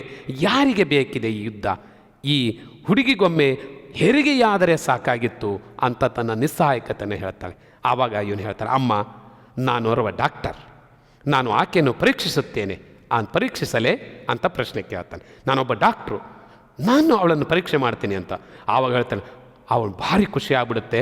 ಹಾಂ ಹೌದಾ, ನೀನು ಡಾಕ್ಟ್ರಾ? ಭಾಳ ಆಶ್ಚರ್ಯ ಆಗಿಬಿಡುತ್ತೆ ಅವಳಿಗೆ. ಮುದುಕಿಯ ಭಯ ಸಂದೇಹಗಳು ಒಂದೇ ಬಾರಿಗೆ ನಿವಾರಣೆಯಾದಂತಾಗಿ ಕಂಡಿತು. ಅಲ್ಲಾಹುನೇ ನಿನ್ನನ್ನು ನಮ್ಮ ಬಳಿಗೆ ಕಳಿಸಿದನೋ ಎಂದು ತೋರುತ್ತದೆ. ಆದರೆ ನೀನು ತುಂಬ ಬಳಲಿದ್ದಿ, ಅವನಂತಾರೆ. ಅವಳಿಗೆ ಭಾಳ ಖುಷಿ ಆಗ್ಬಿಡ್ತು. ಆ ಟೈಮಿಗೆ ಸುಲ್ಗಿತ್ತಿನೇ ಸಿಗ್ತಾ ಇಲ್ಲ ಅಂತ ಸಂದರ್ಭದಲ್ಲಿ ಮನೆಗೆ ಹೆರಿಗೆ ಸಂದರ್ಭದಲ್ಲಿ ಡಾಕ್ಟ್ರ್ ಬಂದಾನೆಂದರೆ ಎಷ್ಟು ಖುಷಿ ಆಗಬೇಕು, ಅಲ್ಲನೇ ಕಳಿಸ್ಬಿಟ್ಟ ಅಂತ ಕಾಣುತ್ತೆ ಅಂತ ಭಾಳ ಖುಷಿ ಆಗ್ತಾಳೆ. ಅವಳು ಹೇಳ್ತಾಳೆ, ನೀನು ತುಂಬ ಬಳಲಿದ್ದಿ, ನೀರಲ್ಲಿ ಒದ್ದೆಯಾಗಿದೆ ನೀನು ಉಟ್ಟಂಥ ಬಟ್ಟೆಗಳೆಲ್ಲ, ಇರು ನನ್ನ ಮಗನ ಬಟ್ಟೆಯನ್ನು ತಂದು ಕೊಡುವೆ ಎನ್ನುತ್ತಾ ಒಳಗೆ ಹೋಗಿ ಆತನಿಗೆ ತನ್ನ ಮಗನ ಬಟ್ಟೆಗಳನ್ನು ತಂದಿತ್ತಳು. ಅವನು ಕುಳಿತಲ್ಲೇ ಬಟ್ಟೆ ಬದಲಾಯಿಸುವುದನ್ನು ಕಂಡಳು. ಕುಳಿತಲ್ಲೇ ಎದ್ದು ನಿಲ್ಲಕ್ಕಾಗೋಂಗಿಲ್ಲ, ಕುಂತತ್ರನೇ ಆ ನೆಂದಂಥ ಬಟ್ಟೆಗಳನ್ನು ತೆಗೆದು ಆ ಮಗನ ಬಟ್ಟೆಗಳನ್ನು ಹಾಕ್ಕೊತಾ ಇದ್ದಾನೆ. ಯಾಕೆ ಎದ್ದು ನಿಲ್ಲಲು ಆಗುತ್ತಿಲ್ಲವೇ ಎಂದು ಕೇಳಿದಳು. ಆವಾಗ ಕಾಲಿಗೆ ಸ್ವಲ್ಪ ಪೆಟ್ಟಾಗಿದೆ, ಅದನ್ನು ಆಮೇಲೆ ನೋಡಿಕೊಳ್ಳುತ್ತೇನೆ, ಈಗ ನಿಮ್ಮ ಸೊಸೆಯಲ್ಲಿದ್ದಾಳೆ ತೋರಿಸಿ ಎಂದನು. ಮೊದಲು ಆಮೇಲೆ ನಾನು ನೋಡ್ಕೊಂತೀನಿ ನನ್ನ ಕಷ್ಟನ, ಮೊದಲು ಅವಳು ಹೆರಿಗೆ ಮಾಡಿಸ್ತೀನಿ ಅಂತ ಹೊರಡ್ತಾನೆ. ಸರಿ, ಮುದುಕಿ ದೀಪ ಹಿಡಿದುಕೊಂಡು ಸೀದಾ ಅವಳು ಏನು ಮಾಡ್ತಾಳೆ, ಒಳಗಿನ ಕೋಣೆಗೆ ಕರ್ಕೊಂಡು ಹೋಗ್ತಾಳೆ. ಕರ್ಕೊಂಡು ಹೋಗಿ ಅಲ್ಲಿ ಆತನು ತೆವಳುತ್ತಾ ಕಾಲೆಳೆಯುತ್ತಾ ಮುದುಕಿಯನ್ನು ಹಿಂಬಾಲಿಸಿದನು. ಸರಿ, ಅಲ್ಲಿ ಮಂದ ಬೆಳಕಿನಲ್ಲಿ ನರಳಾಡುತ್ತಿದ್ದಾಕೆಯನ್ನು ಇವನು ನೋಡ್ತಾನೆ. ದಿಟ್ಟಿಸಿದ, ನಾನು ಆಕೆಯನ್ನು ಪರೀಕ್ಷಿಸುವೆ, ನೀವು ಸ್ವಲ್ಪ ಬಿಸಿ ನೀರನ್ನು ಸಿದ್ಧಪಡಿಸಿ ಎಂದು ಮುದುಕಿಯನ್ನು ಕಳುಹಿಸಿ ಮಲಗಿದ್ದಾಕೆಯನ್ನು ಪರೀಕ್ಷಿಸತೊಡಗಿದನು. ಆತನು ಪರೀಕ್ಷಿಸುತ್ತಿದ್ದಂತೆ ನೋವೊಂದು ಅಲೆಯಂತೆ ಬಂದು ಆಕೆ ಕೂಗಿಕೊಳ್ಳುವಂತೆ ಮಾಡಿತು. ಹೊರಗೆ ದೂರದಲ್ಲಿ ವಿಮಾನವೊಂದು ಹಾರಾಟದ ಶಬ್ದದೊಡನೆ ಬಾಂಬಿನ ಸ್ಫೋಟವು ಕೇಳಿಸಿತು. ನೋಡಿ, ಇಲ್ಲೊಂದು ಭಾಳ ಒಳ್ಳೆ ಒಂದು ಸನ್ನಿವೇಶವನ್ನು ತಂದು ಕೊಡ್ತಾನೆ. ಇಲ್ಲಿ ಹೆರಿಗೆ ಆಗ್ತಾಯಿದೆ, ದೊಡ್ಡ ನೋವು ಬಂದ್ಬಿಡ್ತು, ಅಮ್ಮ ಅಂತ ಕೂಗ್ತಿದ್ದಾಳೆ. ಆ ನೋವಿನ ಅಲೆ ಅಂದರೆ ಯಾಕೆ ಅಂದರೆ ಮಗು ಜನಿಸ್ತಾ ಇರುವಂಥ ಸನ್ನಿವೇಶ. ಅದೇ ಸಂದರ್ಭದಲ್ಲಿ ಹೊರಗಡೆಗೆ ಒಂದು ದೊಡ್ಡದಾದಂಥ ದಾಳಿ ನಡೀತಾ ಇದೆ, ವಿಮಾನದಿಂದ ಬಾಂಬ್ ಬಿದ್ದಂಥ ದೊಡ್ಡದಾದಂಥ ಶಬ್ದ. ಈ ಎರಡೂ ಸನ್ನಿವೇಶವನ್ನು ಕಥೆಗಾರ್ತಿ ಎಷ್ಟು ಚೆನ್ನಾಗಿ ಹೇಳ್ತಾಳೆ ಅಂದರೆ, ಜೀವಿಯೊಂದು ಜೀವ ಸಹಿತ ಹೊರಹಾಕಲು ಈ ಹೆಣ್ಣು ಮಗಳು ತನ್ನ ಜೀವವನ್ನೇ ಪಣಕ್ಕಿಟ್ಟಿದ್ದಾಳೆ. ಜೀವಿ ಅಂದರೆ ಇಲ್ಲಿರುವಂಥ ಹೆಣ್ಣು ಮಗಳು, ಅವಳು ಜೀವ ಸಹಿತ ಒಂದು ಜೀವಿಯನ್ನು ಹೊರ ಹಾಕೋದಕ್ಕಾಗಿ ಅವಳು ತನ್ನ ಜೀವವನ್ನೇ ಪಣಕ್ಕಿಟ್ಟಾಳೆ. ಆ ಸಂದರ್ಭದಲ್ಲಿ ಸ್ವಲ್ಪ ಹೆಚ್ಚು ಕಡಿಮೆ ಆದರೂ ತಾಯಿ ಸತ್ತು ಹೋಗುವಂಥ ಸನ್ನಿವೇಶ. ಆದರೆ ಹೊರಗೆ ಯುದ್ಧದ ಹೆಸರಿನಲ್ಲಿ ಮನುಷ್ಯ ಜೀವಿಗಳ ಸಾಮೂಹಿಕ ಕೊಲೆ ಆಗ್ತಾ ಇದೆ. ನೋಡಿ ಎಂಥ ಸನ್ನಿವೇಶ. ಇಲ್ಲಿ ಹುಟ್ಟೋದಕ್ಕೆ ಇಲ್ಲಿ ಶ್ರಮ ಪಡ್ತಾ ಇದ್ದಾರೆ, ಅಲ್ಲಿ ಸಾಯಿಸೋದಕ್ಕೆ ಯುದ್ಧ ಮಾಡ್ತಾ ಇದ್ದಾರೆ. ಎಂಥ ಸನ್ನಿವೇಶ ಇದೆ. ಯುದ್ಧದ ಈ ಭೀಕರತೆಯನ್ನು ಇಲ್ಲಿ ಇಷ್ಟು ಚೆನ್ನಾಗಿ ಕವಯತ್ರಿ ಲೇಖಕಿ ತಂದು ಕೊಡ್ತಾರೆ ನಮಗೆ. ಸರಿ, ರಾಹಿಲ ತಲೆ ಕೊಡುವಿದ. ಅಯ್ಯೋ, ಆ ದೊಡ್ಡ ಅಲೆ ಬಂತು, ಜೋರ ತೀರ್ಕೊಂಡು ಅವನಿಗೆ ಆ ಹೆರಿಗೆ ಬಗ್ಗೆ ಸ್ವಲ್ಪ ಅನುಮಾನ ಶುರುವಾಯಿತು. ಈಕೆಗೆ ಸುಲಭವಾಗಿ ಹೆರಿಗೆಯಾಗುವುದು ಸಾಧ್ಯವಿಲ್ಲವೆಂಬುದು ಆತನಿಗೆ ಮನದಟ್ಟಾಯಿತು. ಕೂಡಲೇ ಆಕೆಯನ್ನು ಆಸ್ಪತ್ರೆಗೆ ಸೇರಿಸಿದರೆ ಮಾತ್ರ ಆಕೆ ಮತ್ತು ಮಗು ಇಬ್ಬರು ಬದುಕಿಸುವುದು ಸಾಧ್ಯ. ಅದೂ ಕೂಡ ಈ ಹೊತ್ತಿನಲ್ಲಿ ಅಸಾಧ್ಯವೇ. ಬಹಳ ಹೊತ್ತಿನ ಪ್ರಯತ್ನದ ಬಳಿಕ ಅವನು ಬಹಳ ಪ್ರಯತ್ನ ಮಾಡ್ತಾನೆ. ಪ್ರಯತ್ನದ ಬಳಿಕ ಆತನು ಮಗುವೊಂದನ್ನು ಹೊರ ತೆಗೆದನು. ಆಮೇಲೆ ಏನನ್ನು ಮಾಡಿ ಅವನು ಮಗುವನ್ನು ಹೊರ ತೆಗೆದ. ಆದರೆ ಅದು ನಿರ್ಜೀವವಾಗಿತ್ತು, ಸತ್ತು ಹೋಗ್ಬಿಟ್ಟಿತ್ತು. ಸತ್ತಂಥ ಸ್ಥಿತಿಯಲ್ಲಿ ಮಗು ಜನನ ಆಗುತ್ತೆ. ಮುದುಕಿ ಮತ್ತು ಸೊಸೆಯ ರೋದನ ಮನೆಯ ಮೂಲೆ ಮೂಲೆಯಲ್ಲೂ ಪ್ರತಿಧ್ವನಿಸಿತು. ಇಬ್ಬರು ಜೋರಾಗಿ ಚೀರ್ಕೊಂಡು ಅಳಕ್ಕೆ ಶುರು ಮಾಡಿಬಿಟ್ರು. ಅವಳು ಹೇಳ್ತಾಳೆ, ಎಷ್ಟು ವರ್ಷಗಳಿಂದಲೂ ನಾವು ಈ ಒಂದು ಮಗುವನ್ನು ಪಡೆಯೋದಕ್ಕೆ ಇಷ್ಟು ವರ್ಷಗಳನ್ನು ಹಂಬಲಿಸಿ ಹುಟ್ಟಿದ ಮಗು ಕೊನೆಗೂ ದಕ್ಕಲಿಲ್ಲವಲ್ಲ. ಈ ಯುದ್ಧವಿಲ್ಲದೆ ಹೋಗಿದ್ದರೆ ನನ್ನ ಮಗುವನ್ನು ಹೇಗಾದರೂ ಬದುಕಿಸಿಕೊಳ್ಳುತ್ತಿದ್ದೆವಲ್ಲ. ದೇವರೇ, ಈ ಮನುಷ್ಯರಿಗೆ ಎಂಥ ಬುದ್ಧಿ ಕೊಡುತ್ತೀಯಾ ಎಂದು ಮುದುಕಿ ಎದೆ ಬಡಿದುಕೊಂಡು ಅಳುತ್ತಾ ಸೊಸೆಗೆ ಸ್ನಾನ ಮಾಡಿಸಿ ಒಂದೆಡೆ ಮಲಗಿಸಿದಳು. ನಿರ್ಜೀವ ಮಗುವಿಗೂ ಸ್ನಾನ ಮಾಡಿಸಿ ಬಟ್ಟೆ ಸುತ್ತಿದಳು. ನೋಡಿ ಎಂಥ ಸನ್ನಿವೇಶ ಸ್ಥಿತಿ. ಸರಿ, ರಾಹಿಲನು ಕೋಣೆಯಿಂದ ಹೊರಬಂದು ತನ್ನ ಕಾಲಿನ ಆರೈಕೆ ಪ್ರಾರಂಭಿಸಿದನು. ಆಮೇಲೆ ಆ ಹೆರಿಗೆದು ಆ ವ್ಯವಸ್ಥೆ ಮುಗಿತು. ಹೊರ ಬಂದವನು ಕಾಲನ್ನು ತನ್ನ ಆರೈಕೆ ಮಾಡ್ಕೊಳಕತ್ತ ಮುದುಕಿಯಿಂದ ಒಂದೆರಡು ಪುಟ್ಟ ಹಲಿಗೆ ತುಂಡುಗಳನ್ನು ತರಿಸ್ಕೊಂಡು ಪಡೆದುಕೊಂಡು ಕಾಲಿನ ಎರಡು ಭಾಗದಲ್ಲಿಟ್ಟು ಬಟ್ಟೆಯನ್ನು ಬಲವಾಗಿ ಬಿಗಿದನು. ಎಲುಬು ತುಂಡಾಗಿಲ್ಲವೆನಿಸಿತು. ಬಹುಶಃ ಎಲುಬು ಮುರಿದಿಲ್ಲ, ಹಾಗಾಗಿ ನೋವಿದೆ ಅಷ್ಟೇ ಅನ್ನಿಸ್ತು. ಬಳಿಕ, ಅಮ್ಮ, ನಾನು ಬರುವುದು ಕೊಂಚ ತಡವಾಗಿದ್ದರೂ ನಿಮ್ಮ ಸೊಸೆಯು ಉಳಿತಿರಲಿಲ್ಲ. ಹೇಗೋ ಸೊಸೆಯನ್ನು ಬದುಕಿಸಿದೆ ಅಂತಂದು ತನ್ನ ಒಂದು ನಿಸ್ಸಹಾಯಕತೆಯನ್ನು ಅಥವಾ ತನ್ನ ಸಹಾಯವನ್ನು ಮಾಡ್ತಾನೆ. ಸರಿ, ಈಗ ನನಗೆ ತುಂಬ ಬಹಳ ಸುಸ್ತಾಗ್ಬಿಟ್ಟಿದೆ, ನಾನು ಮಲಗಲು ಒಂದಿಷ್ಟು ಜಾಗ ಕೊಡಿ ಅಂತ ಕೇಳ್ತಾನೆ. ಸರಿ, ಹಂಗಂದ ತಕ್ಷಣ ಮುದುಕಿ ಈಗಲೂ ಸಂದೇಹದಿಂದ ಆತನನ್ನು ದೃಷ್ಟಿಸಿದಳು. ಈತನು ತಮ್ಮವನೇ ಅಥವಾ ವೈರಿ ದೇಶದವನೇ ಅಥವಾ ಇನ್ನೂ ಡೌಟ್ ಇದೆ ಅವಳಿಗೆ. ನೋಡ್ತಾಳೆ. ಹಂಗೆ ನೋಡ್ತಿದ್ದಂಗೆ ಹೊರಗಡೆಗೆ ಒಂದು ಶಬ್ದ, ಟಕ್ ಟಕ್ ಟಕ್. ಪುನಃ ಶಬ್ದ ಜೊತೆಯಲ್ಲೇ ಸರಿ ಬಂತು, ಯಾರದು? ಒಳಗೆ ಬಾಗಿಲು ತೆರೆಯಿರಿ ಎಂಬ ಅಧಿಕಾರವಾಣಿ. ಸರಿ, ಮುದುಕಿಯ ಸಂದೇಹ ನಿಜವಾಯಿತು. Doubt clear ಆಗ್ಬಿಡ್ತಾಳೆ. ಬಂದಿದ್ದಾತ ತಮ್ಮವನಲ್ಲ, ತಮ್ಮ ದೇಶಕ್ಕೆ ದ್ರೋಹ ಬಗೆಯುವನು. ಕ್ಷಣಕಾಲ ಆಕೆಯ ಕಣ್ಣುಗಳು ರೋಧಗೊಂಡವು. ಸರಿ, ರೋಧದಿಂದ ಕೆರಳಿದವು. ಬಾಗಿಲ ಬಳಿ ಸಮೀಪಿಸಿದ ಆಕೆ ತನ್ನ ಮುಖ ನೋಡಿದಳು. ಸರಿ, ಅಲ್ಲಿ ನೋಡಿದಳೆ, ಹೀಗೆ ಅವನ ಕಡೆಗೆ ನೋಡ್ತಾಳೆ. ಆಗ ಬಹಳ ಮುಖ್ಯವಾದಂಥ ಒಂದು ಅಂಶವನ್ನು ಹೇಳ್ತಾರೆ. ಏನು? ಓ, ಆ ಕಣ್ಣುಗಳು ಅವನು ನೋಡ್ತಾಳೆ. ಕಣ್ಣುಗಳಲ್ಲಿ ಆ ಕಣ್ಣುಗಳನ್ನೇ ನೋಡ್ತಾಳೆ ಅವಳು. ಬಾಗಿಲು ತೆರಿಬೇಕು ಅಂತ ಹೋಗಿ ಅವಳಿಗೆ ಅನ್ಕೊಂತಾಳೆ, ಈ ಕಣ್ಣುಗಳು ಯುದ್ಧಕ್ಕೆ ಹೋದ ನನ್ನ ಮಗನ ಕಣ್ಣುಗಳಂತೆಯೇ ಇದೆಯಲ್ಲ. ಅಸಹಾಯಕತೆಯಿಂದ ಆ ದಯನೀಯ ನೋಟ. ಅವನು ಬಹಳ ಇನ್ನೇನು ಹಿಡಿದು ಕೊಟ್ಬಿಟ್ರೆ ನನ್ನನ್ನು ಕೊಂದು ಬಿಡ್ತಾರೆ, ಅಯ್ಯೋ ಅಂತಂದು ದಯನೀಯವಾಗಿ ನೋಡ್ತಾ ಇದ್ದಾನೆ. ಕಣ್ಣುಗಳನ್ನು ನೋಡ್ತಾ ಇದ್ದವಳಿಗೆ ಅವಳಿಗೆ ಮನಸ್ಸು ಕರಗೋಗ್ಬಿಡುತ್ತೆ. ಬಾಗಿಲು ತೆರೆಯಬೇಡಿ ಎಂದು ಕೈ ಸನ್ನೆ ಮಾಡಿದನು. ಸರಿ, ಬಾಗಿಲು ಆ ಕಡೆಯಿಂದ ಇವನು ಹಂಗಂತಿದ್ದಾನೆ, ಮಧ್ಯ ಮುದುಕಿ ನಿಂತ್ಕೊಂಡಿದ್ದಾಳೆ. ಆ ಕಡೆ ಹೊರಗಿಂದ ಬಾಗಿಲು ತೆರೆಯಿರಿ. ಈ ಬಾರಿ ಗರ್ಜನೆಯಾಗಿ ಮಾತು, ಹೊರಗಿಂದ ಧ್ವನಿ. ನಿಶ್ಶಬ್ದವಾಗಿ ರಾಹಿಲನು ಸೊಸೆ ಮಲಗಿದ್ದ ಕೋಣೆಗೆ ಕಳುಹಿಸಿ ಮಂಚದಡಿಯನ್ನು ತೋರಿಸಿದಳು. ಸೊಸೆ ಮಲಗಿದ್ಲಲ್ಲ, ಆ ಮಂಚದ ಕೆಳಗೆ ನೀನು ಔತ್ಕೋ ಅಂತ ಕಳಿಸ್ಬಿಟ್ಲು. ಬಟ್ಟೆ ಸುತ್ತಿದ ನಿರ್ಜೀವ ಶಿಶುವನ್ನು ಬಾಗಿಲ ಬಳಿ ಮಲಗಿಸಿ ಹೊರಬಂದು ಬಾಗಿಲನ್ನು ತೆರೆದಳು. ಸರಿ, ಬಾಗಿಲು ತೆರೆದ ತಕ್ಷಣ ಸೈನಿಕ ಉಡುಪಿನಲ್ಲಿದ್ದ 4-5 ಜನ ದಡದನೆ ಹೊರಗೆ ಬಂದುಬಿಟ್ರು. ಬಂದರೆ ಒಳಗೆ ದಡ ಬಂದರು. ಯಾರದು ಯಾರಾದರೂ ಗಾಯ ಸೈನಿಕರು ಈ ಕಡೆ ಬಂದಿದ್ದಾರೆಯೇ ಎಂದು ಕೇಳುತ್ತಾ ಒಳ ನುಗ್ಗಿದರು. ಆಮೇಲೆ ಹೇಳ್ತಾರೆ, ಒಳ ನುಗ್ಗಿದ ತಕ್ಷಣ ಇಲ್ಲವಲ್ಲ. ಮುದುಕಿ ಏನು ಮಾಡ್ತಾಳೆ, ನಮ್ಮವರೇ ಅಥವಾ ಆ ಕಡೆಯವರೇ ಎಂದು ಕೇಳಿದಳು. ಸುಮ್ಮನೆ ಇಲ್ಲವಲ್ಲ ಅಂತ ಮೊದಲು ಹೇಳಿಬಿಟ್ಲು. ಆಮೇಲೆ ಹೇಳ್ತಾಳೆ, ನಮ್ಮ ಕಡೆಯರೋ ಅಥವಾ ಆ ಕಡೆಯರೋ ಅಂತ. ಆ ಕಡೆಯವರು ನಮ್ಮ ದೇಶದ ಮೇಲೆ ದಾಳಿ ಮಾಡಲು ಬಂದವರು. ಅಷ್ಟರಲ್ಲಿ ನಾವು ವಿಮಾನವನ್ನು ಹೊಡೆದುರುಳಿಸಿದೆವು ಎಂದು ಒಬ್ಬನೆಂದಾಗ ಇನ್ನೊಬ್ಬನು, ಸಾರ್, ಅದರಲ್ಲಿದ್ದವರು ಬದುಕಿರಲಾರರು. ಈ ನದಿಯಲ್ಲಿ ಬಿದ್ದರೂ ಬದುಕುವುದು ಸಾಧ್ಯವೇ ಇಲ್ಲ. ನಾವು ಈ ಕತ್ತಲಲ್ಲಿ ವ್ಯರ್ಥ ಪ್ರಯತ್ನ ಮಾಡುತ್ತೇವೆ ಅಷ್ಟೇ ಎಂದನು. ಆದರೂ ಈ ಮನೆಯನ್ನೊಮ್ಮೆ ನೋಡಿ ಬಿಡಿ, ಅಪ್ಪಣೆ ಮಾಡಿ ಕೊಟ್ಟನು. ಉಳಿದವರು ಒಳ ಹೊಕ್ಕರು. ಮುದುಕಿ ಅಳುತ್ತಾ ನಿಂತಿದ್ಲು. ಹೇಳ್ತಾಳೆ, ನೋಡಿ, ನನ್ನ ಮೊಮ್ಮಗುವಿನ ಹೆಣವಿದು ಅಲ್ಲಿ. ಅದನ್ನು ನೋಡಿ, ಈ ಯುದ್ಧ ನನ್ನ ಮೊಮ್ಮಗನು ಉಳಿಸಲಿಲ್ಲ. ಯಾರಿಗಾಗಿ, ಯಾತಕ್ಕಾಗಿ ಯುದ್ಧ? ಏನನ್ನಾದರೂ ಅದನ್ನಾದರೂ ಹೇಳಿರಲ್ಲ ಎನ್ನುತ್ತಾ ಆ ನಿರ್ಜೀವ ಶಿಶುವಿನ ಬಳಿ ಕುಳಿತು ಮತ್ತೊಮ್ಮೆ ಎದೆ ಬಡಿದುಕೊಳ್ಳುತ್ತಾ ಅಳತೊಡಗಿದಳು. ಸರಿ, ಬಂದವರು ಮಗುವಿನ ಮೃತದೇಹವನ್ನು ದಿಟ್ಟಿಸಿದರು. ಕೋಣೆಯಲ್ಲಿ ಹರಡಿದ್ದ ಹಸಿನೆತ್ತರ ವಾಸನೆ ಅವರ ಮೂಗಿಗೆ ಬಡಿಯಿತು. ಬಂದವರು ನಿಶ್ಶಬ್ದವಾಗಿ ಹೊರ ನಡೆದರು. ಹಸಿನೆತ್ತರಿನ ವಾಸನೆ ಮೂಗಿ ಬಡಿತು. ಅವರು ಹೊಂಟರು. ಸರಿ, ಬಳಿಕ ಆಕೆ ರಾಹಿಲನ್ನು ಹೊರಗೆ ಕರೆದ್ಲು. ಸರಿ, ಅವನೇನು ಮಾಡಿದ್ಲು, ಹೊರಗೆ ಕರೆದ್ಲು. ಅವನನ್ನು ಒಳಗೆ ಮಲಗಿದ್ನಲ್ಲ ಹೊರಗೆ ಕರೆದು ಹೇಳ್ತಾನೆ, ಒಂದು ಕೋಣೆ ತೋರಿಸಿ, ಈ ರಾತ್ರಿಯನ್ನು ಈ ಕೋಣೆಯಲ್ಲಿ ಕಳೆದು ನಾಳೆ ಬೇರೆ ಏನಾದರೂ ಏರ್ಪಾಡು ಮಾಡುವ ಎಂದಳು. ಹೀಗೆ ಒಂದೆರಡು ದಿನಗಳು ಕಳೆದವು. ಪರಸ್ಪರರಲ್ಲಿ ವಿಶ್ವಾಸ ಮೂಡಿತು. ಸರಿ, ಇಬ್ಬರು ಪರಸ್ಪರ ಸುಖ ದುಃಖಗಳನ್ನು ಹಂಚಿಕೊಂಡರು. ಮುದುಕಿಯೇ ಮೊದಲು ತನ್ನ ಕಡತವನ್ನು ಬಿಚ್ಚಿದಳು.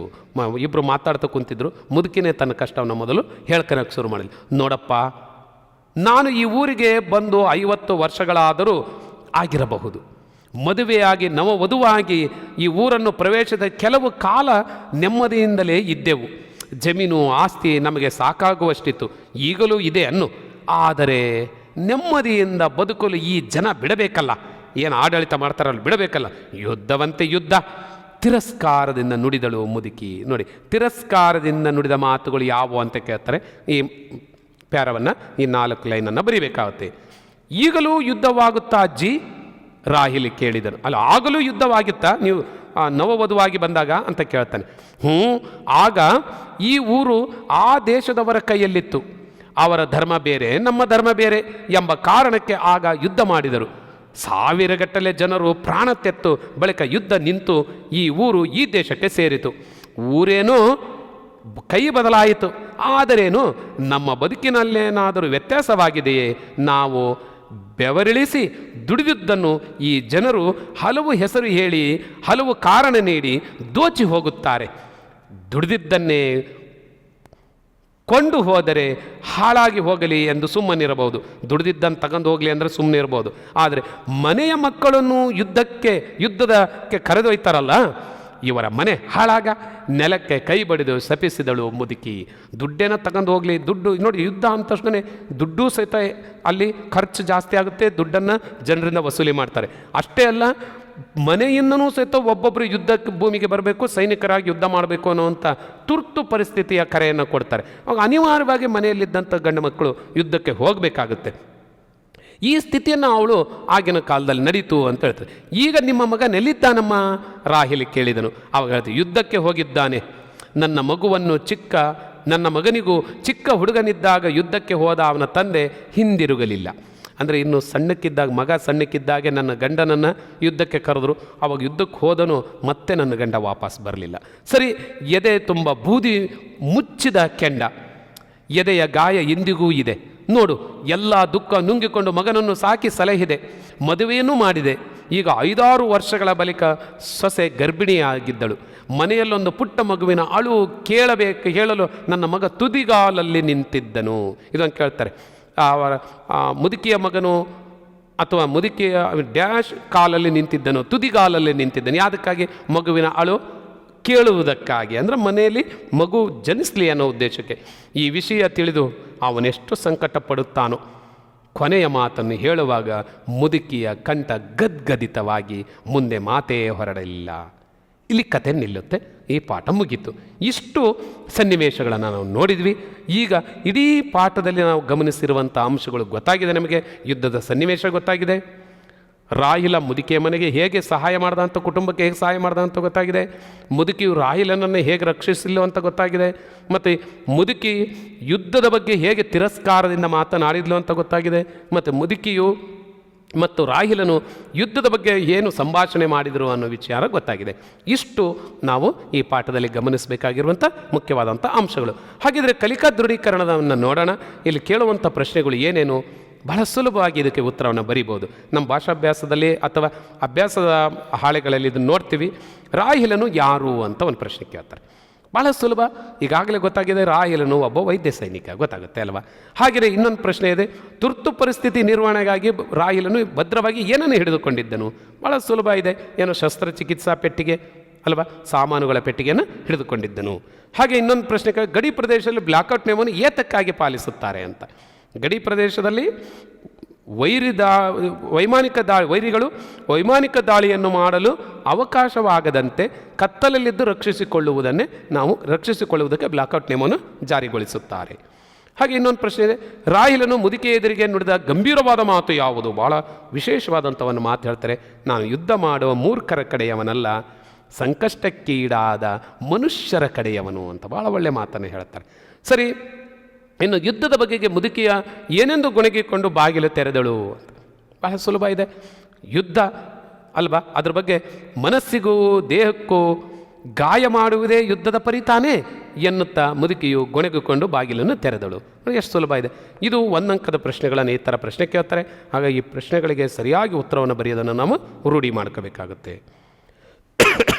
ಇನ್ನೊಂದು ಥರದ ಪ್ರಶ್ನೆಗಳು 2-3 ವಾಕ್ಯದಲ್ಲಿ ಉತ್ತರಿಸಿ ಅಂತ 2 ಅಂಕದ ಪ್ರಶ್ನೆಗಳನ್ನು ಕೇಳ್ತಾರೆ.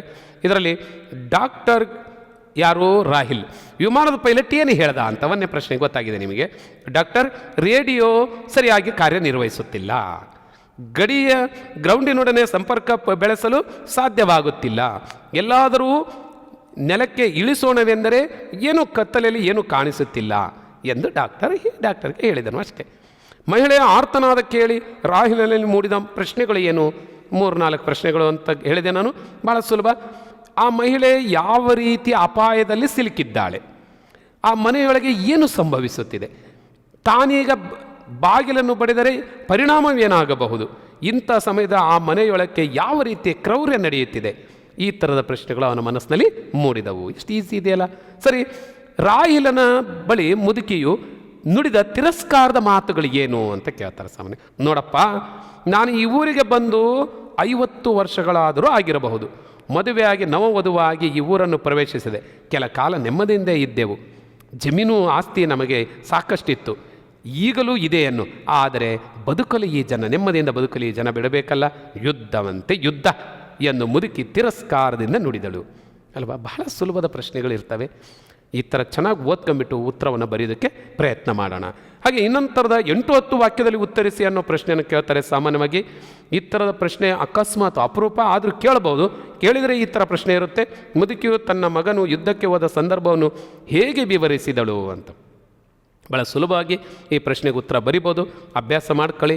ಹಾಗೆ ಎರಡು ಪ್ರಶ್ನೆ ಇರುತ್ತೆ. ಇನ್ನೊಂದು ಪ್ರಶ್ನೆ ಕೇಳ್ತಾರೆ ಸಾಮಾನ್ಯವಾಗಿ, ರಾಹೇಲನು ಮುದುಕಿಯ ಕುಟುಂಬಕ್ಕೂ ಮುದುಕಿಯು ರಾಹೇಲನಿಗೂ ಮಾಡಿದ ಸಹಾಯವನ್ನು ಸಂಕ್ಷಿಪ್ತವಾಗಿ ವಿವರಿಸಿ. ತುಂಬ ಸುಲಭ. ರಾಹೇಲನು ಮುದುಕಿಯ ಕುಟುಂಬಕ್ಕೆ ಹೇಗೆ ಸಹಾಯ ಮಾಡ್ದ, ಮತ್ತು ಮುದುಕಿ ವೈರಿಗ ಸೈನಿಕರು ಬಂದಾಗ ಹೇಗೆ ಇವನನ್ನು ರಕ್ಷಣೆ ಮಾಡಿದ್ಲು. 2 ಸನ್ನಿವೇಶಗಳನ್ನು ಬರಿಬೇಕು. 4 ಅಂಕದ ಪ್ರಶ್ನೆ ಆಗಿರ್ತಾವೆ ಇವು. ಓಕೆ, ಇನ್ನೊಂದು ಥರದ ಪ್ರಶ್ನೆಗಳನ್ನು ಕೇಳ್ತೀವಿ ನಾವು ಇದರಲ್ಲಿ. ಯಾವುದದು? ಸಂದರ್ಭಗಳು ಅಂತ. ಸಂದರ್ಭಗಳನ್ನು ನೋಡೋದಕ್ಕೆ ಬಹಳ ಸುಲಭ. ನಾವು ಇದರಲ್ಲಿ ಬರಿಬೇಕಾಗಿರೋದು ಏನು ಅಂತಂದರೆ, ಸಂದರ್ಭ ಸಾಮಾನ್ಯವಾಗಿ ನಾನು ನಿಮಗೆ ಈಗಾಗಲೇ ಪರಿಚಯ ಮಾಡಿಸಿದ್ದೀನಿ. 3 ಹಂತದಲ್ಲಿ ಬರಿಬೇಕು ಅಂತ. 1ನೇ ಹಂತ ನಾವು ಆಯ್ಕೆ ಬರಿಬೇಕು, 2ನೇ ಹಂತ ಸಂದರ್ಭ ಬರಿಬೇಕು, 3ನೇ ಹಂತ ಸ್ವಾರಸ್ಯ ಬರಿಬೇಕು.